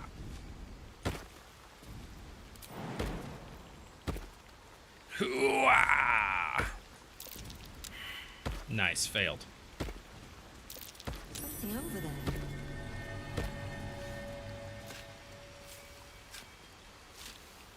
I haven't done start playing, to be fair. Mine are online, home, or even play by post, but people are always happy. A little money wouldn't change that, I think. Even a few of the see-through intros are cringe. The animated intros are my favorite, but I like Campaign 4's too. WB says, a good way to combat DM burnout is to make short episodic games rather than long-form campaigns. Sure, the players get less freedom, but they can explore strange builds. So, yeah, and I know that's one of the things, like a lot of people on the start playing and stuff just run pre-made campaigns, right? Like, they're just Curse of Strahd, Descend into Avernus, that's a lot of it. I don't like that as much. Like, I like the storytelling, the world building, the coming up with stuff. But I agree that is more likely to cause burnout because you have to come up with stuff. So right now my plan would be to kind of run, of course it would have variance because my player backstories have a pretty big part in the overall story. Like pretty major side quests, right? So like you have like the first kind of arc, and then a spin-off into somewhat of a character arc, and then a return to the main arc, and then a side quest, and then a return to the arc, and then a side quest, and then a return to the arc, and then a main character arc, and then a return to, right? Like, so there's lots of bits and pieces when it comes to it. But I was thinking the campaign that I am running now, that I've been running for 2 years, taking that and following the same like main arc, and then tailoring it to who the characters are and how that would play into it. When it comes to that, would you one-shots be more stressful to DM for you? I would want, so here's the thing. Yes, to a degree. I actually ran a one-shot last night out of this book, and I really enjoyed it. Really enjoyed it. Did I go, off the rails and allow for something completely different, like rats in the cellar situation right at the beginning? So my players get to this tavern. The next morning, they need to meet at this place, to take this job. And while they're there, one of the players is like, I scanned the place for traps and secret doors. And I was just like, what the heck? Yeah, under that rug, under the table, you spot a trap door. And that went complete. Now there was a whole different thing. They went down there, they fought rats in the cellar. Like, that wasn't in the one shot at all. But I enjoyed it. I improv'd it. It was fun, whatever. The problem with one shots for something to start playing is I'm looking, again, there's the part of it that is looking for a consistent income source. Longer campaign arcs are going to allow me to be like, okay, for the next 3 months, 6 months, a year, I'm going to probably have this amount. Versus, oh, I filled a one shot this week. Maybe I'm not going to fill one next week. Maybe I'm not going to write like that sort of thing. But I'd be open to testing it. The problem is that I don't think I can show or spread my wings as much in a one shot but maybe it's worth it. Maybe I say, hey, I'm gonna run a one shot, I'm gonna put it on start playing, who's interested, and I just run one out of the book just like I did with that. That's certainly an option. I don't think I want to go to them yet down there and fight them.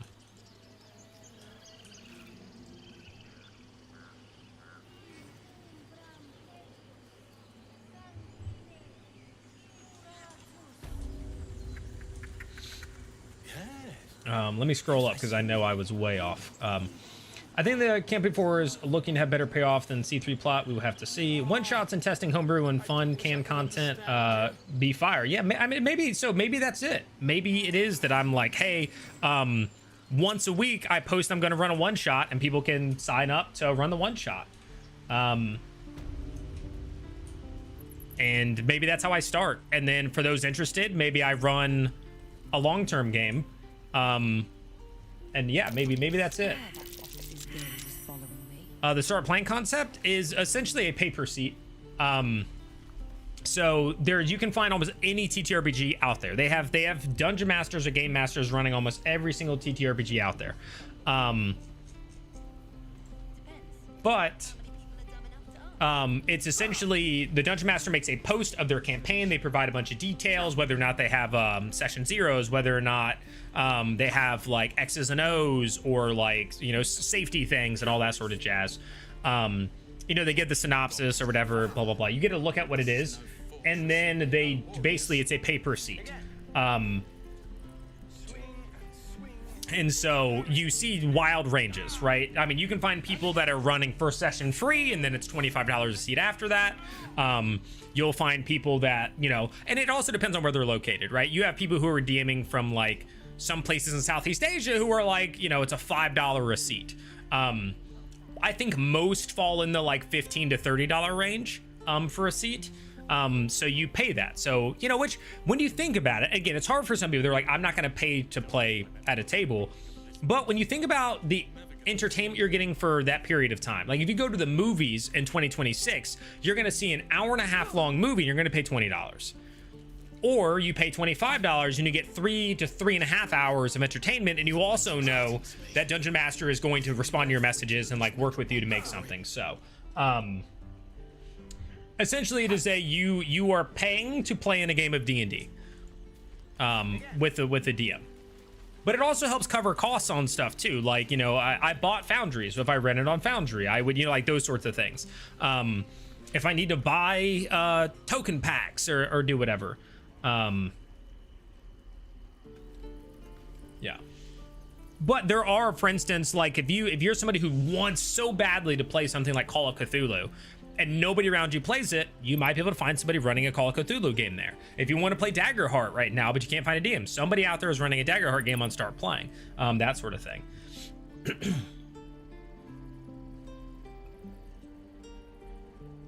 Megan says, Campaign 1 audio is easy for me as well. Totally fair. Totally fair. Chicken Wizard says, I got 900 hours in this game. Love it. Lyrian has a new Forever fan. Well, they got something new. Party Steve, sorry, I know you said this forever ago. Am I in the minority of really liking this episode? Maybe I was just desperate for a new episode and seeing some of the old players back. No, I think people really liked it. I loved the humor of it. I loved that it was a very fun episode. It was also super chaotic. And so I have to, whenever, because I was going to, when I was like, I'm going to do a review of this episode, my review was going to be somewhat tainted because I am making recaps. So I'm not sitting back just enjoying the show. And so I'm like, okay, if I reviewed it right now after I finished it, I would be like, this was painful. But it's because I had to try to follow threads that were everywhere. That they would start on a tangent and then just stop and go on a different tangent and then stop and go on a different, and I'm trying to make sense of it for notes to recap. So for me, the episode was not my favorite. Again, I really enjoyed the humor. I enjoyed that the Seekers were better in this than they were in their entire arc. But it was also stressful. I will say that. There's an added level of stress when it does not flow well and it's chaotic and people are talking over each other and I'm trying to make sense of it.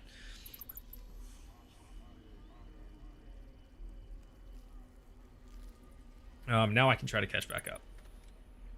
I like to run adventure paths and modules where I go off on arcs for each player that I invent myself. Yeah. Surely proud of the Druid War arc I came up with for one of my players. Love that. Campaign 1, my issue is that I feel like we're tuning in the middle of the story. Yeah, because they kind of just came in and were like, here's where we're at. Let's see. Austin says, something I noticed about my DMing style is that I'll just let things go off the rails towards the end of my session to give me something interesting to cook up for the next time. Yeah.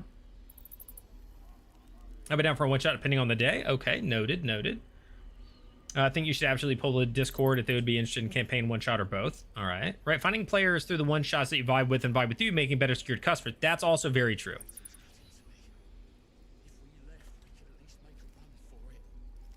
It sucks for note-taking, but in regards to it feeling like friends doing a home game, that's why I love when they're talking over each other and going off on tangents and forgetting to come back to stuff. Yeah, again, if I was sitting back and just watching it, that episode would be way more enjoyable for me than it was where I'm like, oh crap, okay, I need to figure this out, what's this, you know, like, why did they change? I just typed out that they were moving into this conversation, but then they completely shifted and went to a different conversation. You're like, those elements are obnoxious for me, but...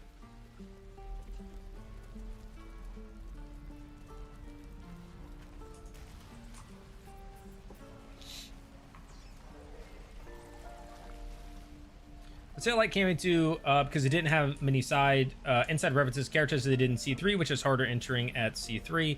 I love C4 because I love getting to know the new. Yeah, there's definitely that aspect. There's no doubt that like, it allows people to join without feeling like they don't know enough about the world, the history, all that sort of stuff. Your hands are shaking. 100%. Put it down. She can't fight back. That's the point. Oh, Did a Daggerheart short campaign? The whole synopsis was we were in a tournament to win a wish. Each level tier was a different trial. Each trial took 2 to 3 games to finish. That's neat. Shoot before you lose your nerve, Tiefling. I think start playing as a Discord code right now because of the 1 year anniversary. Ooh. Oh, for Daggerheart games. Okay. Probably watch the episode again tonight to pass the time since it was so good. Not the Seeker Slander. Well, dude, I mean, their arc sucked. Expect it at this point. He will get it eventually. No, they were good in this last episode. So you can know that I don't hate like their characters or the players. This episode was pretty solid. Their arc was doo-doo. Wait, who's talking? Is it Hal? Hal would probably step between them. Dang it, Hal. Bayless would have let it happen, probably. Looks like the Absolute sent me a protector. You're gonna kill him too?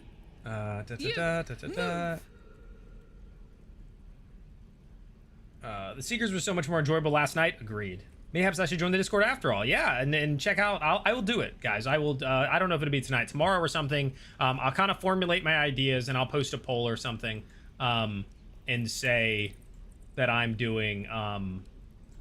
I'm thinking about doing it, you know, would you be interested in popping into one-shots? Would you be interested in a longer-term campaign and all that sort of stuff?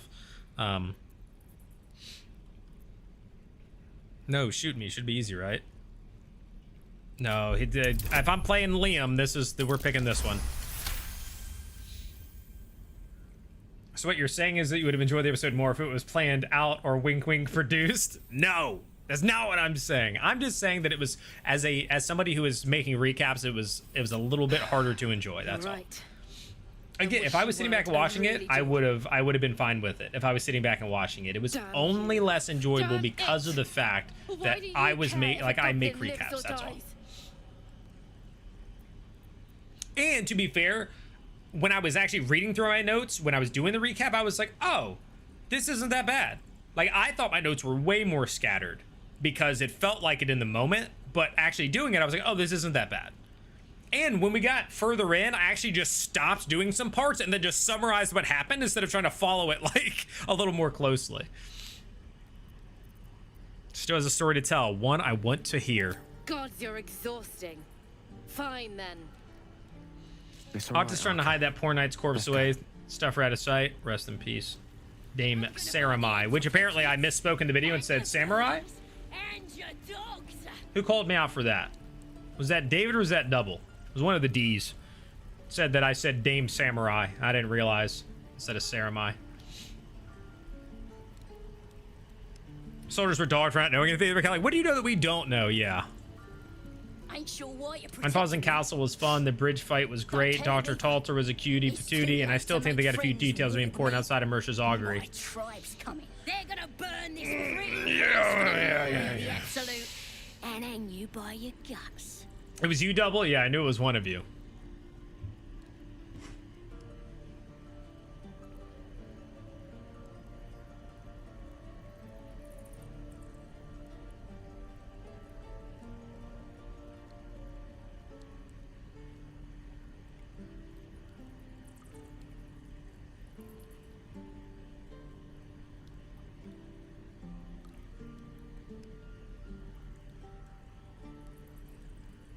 Sorry, guys. One second.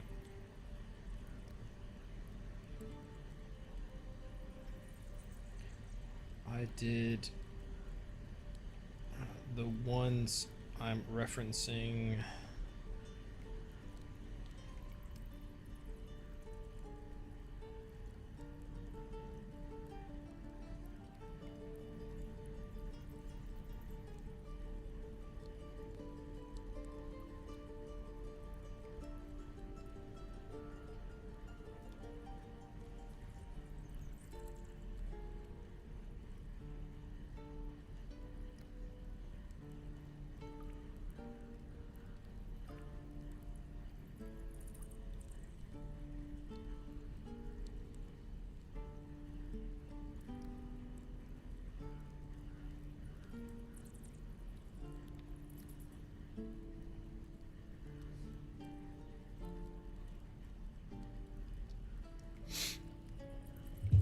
Sorry.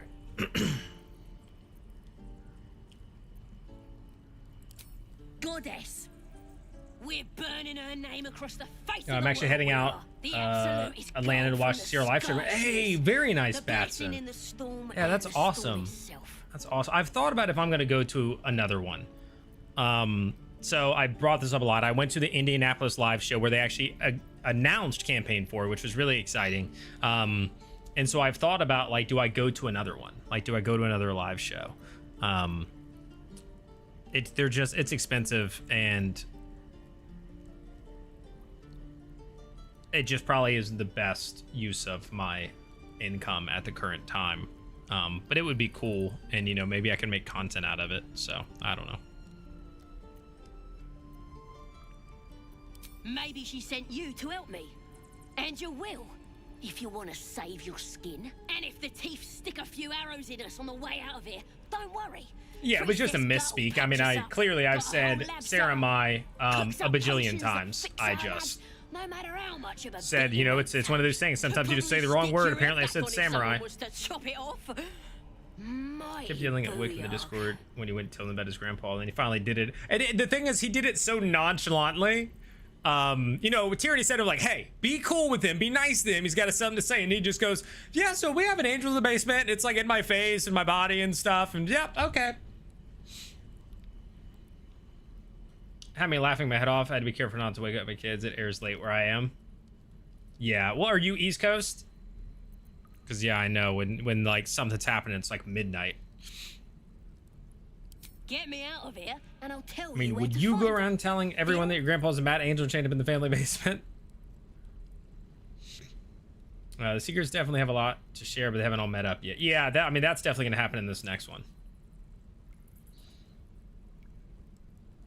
Yeah, a lot of people. Yeah, I was kind of surprised. Everybody was kind of like, yeah, that makes sense, cool, and they just moved on. I thought that reveal was going to be massive, and it really wasn't at all. I remember thinking that in the moment and then completely forgetting about it, and now that you say that, they were incredibly tame about finding out that there's a, you know, 40-foot tall, 30-foot tall celestial, feral celestial in the basement chained up, being siphoned for blood. Yeah, I think they were a little too chill about that.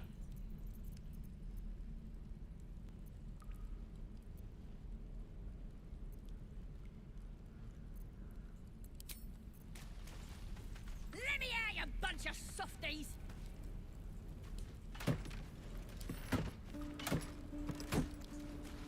Known about it for months, yes. Their players did, yeah. I'll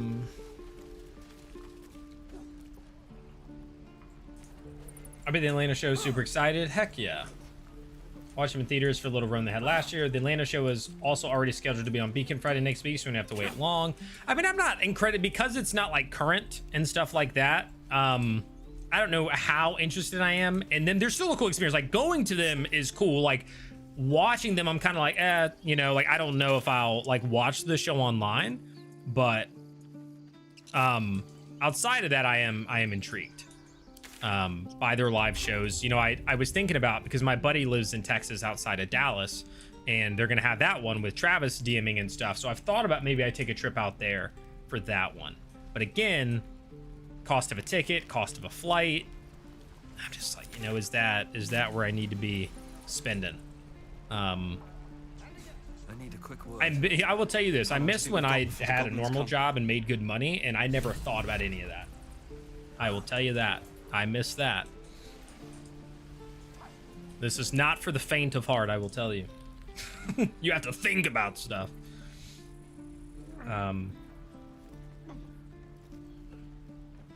Wait, maybe I missed it, but I think Wick only told everyone that this changed, so not that he was a descendant. I don't know if he said it was his grandfather, but he said that the blood was in him. Yeah, he might not have said he was related, but he did say the blood and stuff was in him.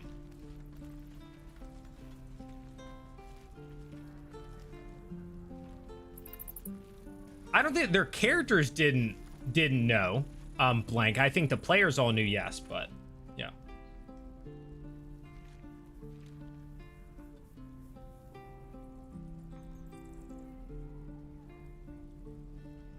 Wanted to go to Dallas, but too much stuff going on already in December. Yeah, I don't know. It might be a thing. I mean, it'd be cool to do, and at least then, you know, that I would have covered in terms of room and board. Underworld, and I saw theory that Mara was supposed to find Theazi. I don't know how to spell in the Underworld, so when he saw Balkan. I think it's different. I think the reason he didn't break the glyph and chose to die was because when he saw Mara, he knew that she didn't make it through the veil, and that meant somebody had to, and that's when he went. So I think it was very much like a decision he made to go because Mara didn't make it through the veil.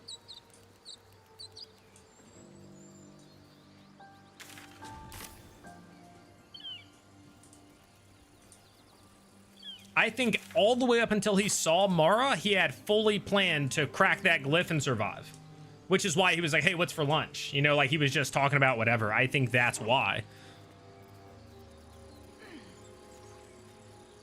Let's move. How much further can I go? Let's swap. Let's play a little bit of Murray right now, all right? We're playing Murray. Oh, I have to jump, right?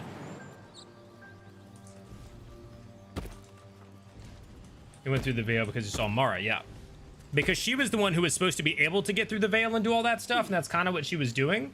But I'm pretty sure he fully intended to break the glyph, and then Mara was there, and it was like, oh crap, I have to do this now.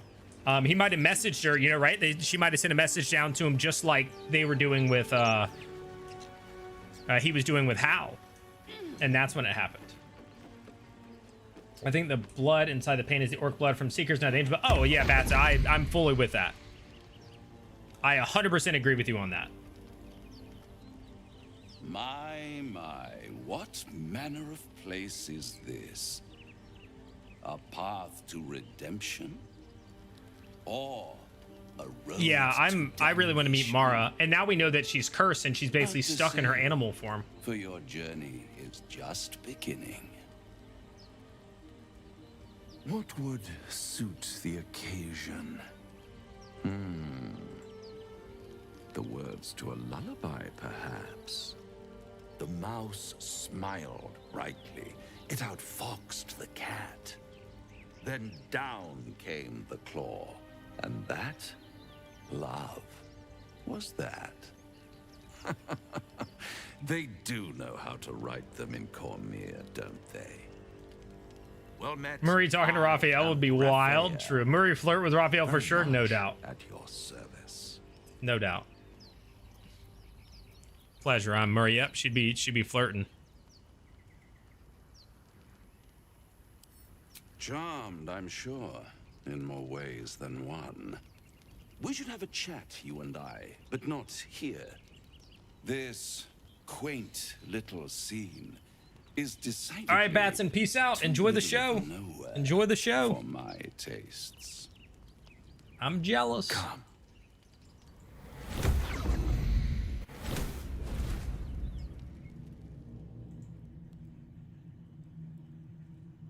There, middle of somewhere.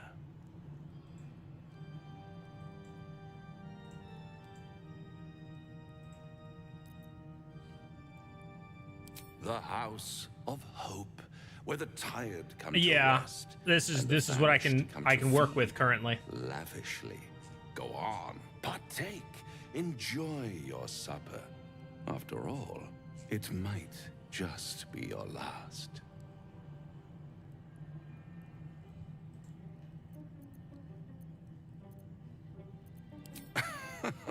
Gotta make sure I bring the sass. Well, far be it from me to disappoint.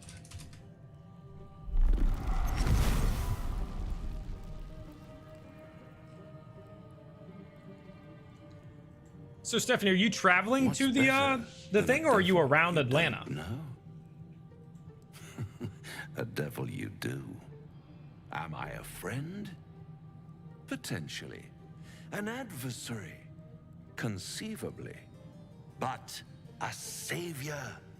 That's for certain.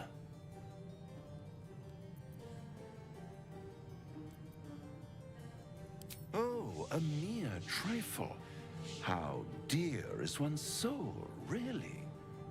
A rhetorical question, of course, but let me venture an answer. It's worth very little with a tadpole in your head. One skull, 2 tenants, and no solution in sight. I could fix it all. Mess with the teleport just like to troll. that. I actually don't know what my portents are.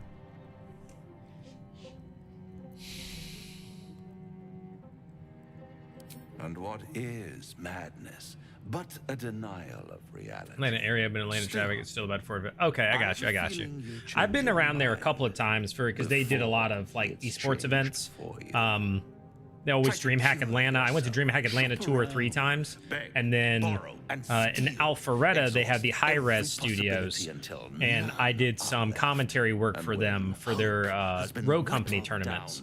And then I also, when I was a journalist covering, I did some stuff for Smite and got flown out there. So I've been to the high-res studios in Alpharetta like 4 times, but once or twice was like as a commentator of their tournaments and stuff.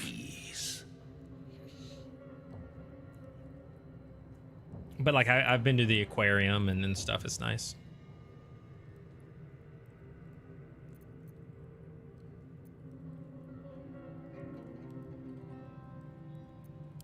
I'll be around, watching you Landed traffic, no squirm joke. like a Feels 3 tadpole states to a away. nice, juicy brain.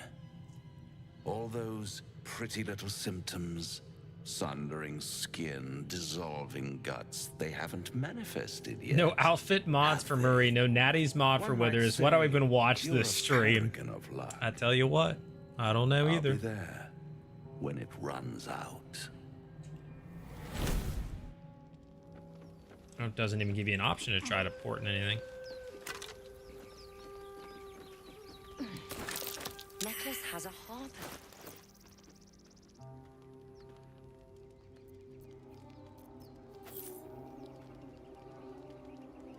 She does some guidancing. I feel like Can't give up now. he does the he does a fair amount of guidance. We're gonna give Azune the guidance.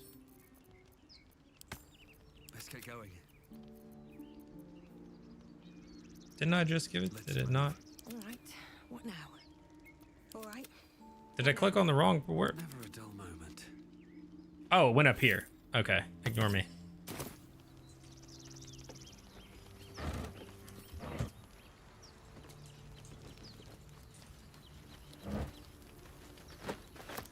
Don't waste a step.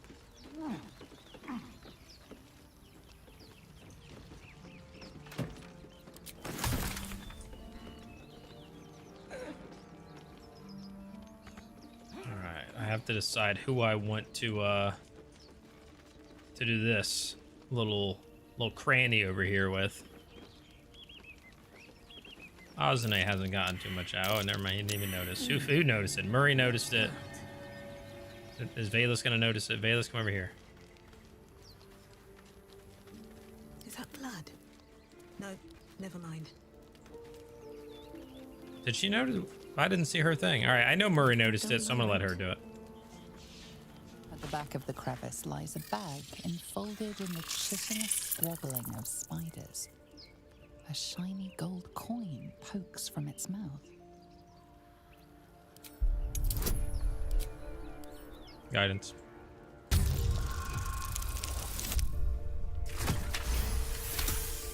David, you framed that poorly. It is my inventory non-management or mismanagement. I haven't looked. Like, I ain't managing nothing. A spider Okay. egg is nestled within.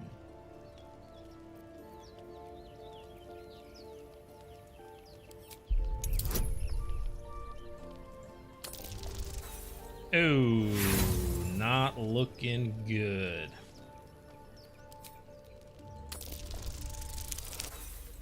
Oh, come on! How'd I get a freaking 5 twice? Bruh.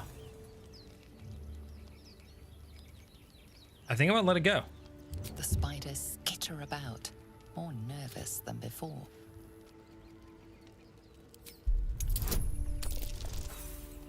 Yep. F it. Pincers pierce your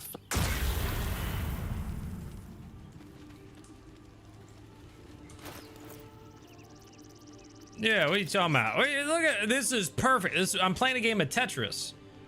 This is a game of Tetris. Here you go. Let's do latest. There you go. Is that better for you? All's well that ends. There you go. Not as bad as it could have. Perfect.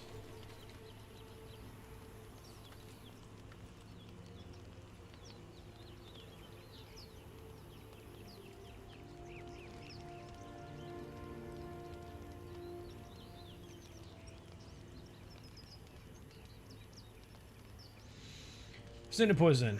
Chancing the bite's probably the best option. Well, she got bit. She got bit.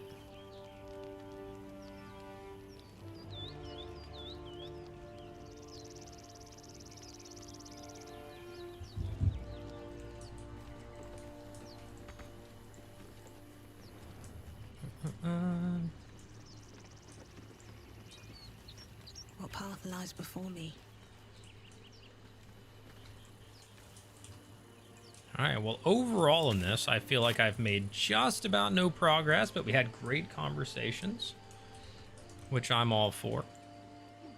You know, that was kind of the idea, is like this is a reason to like cut the stream on versus just being like, I just cutting it on to talk. And then of course I tied it into campaign 4 by making these characters. So this worked out. This worked out.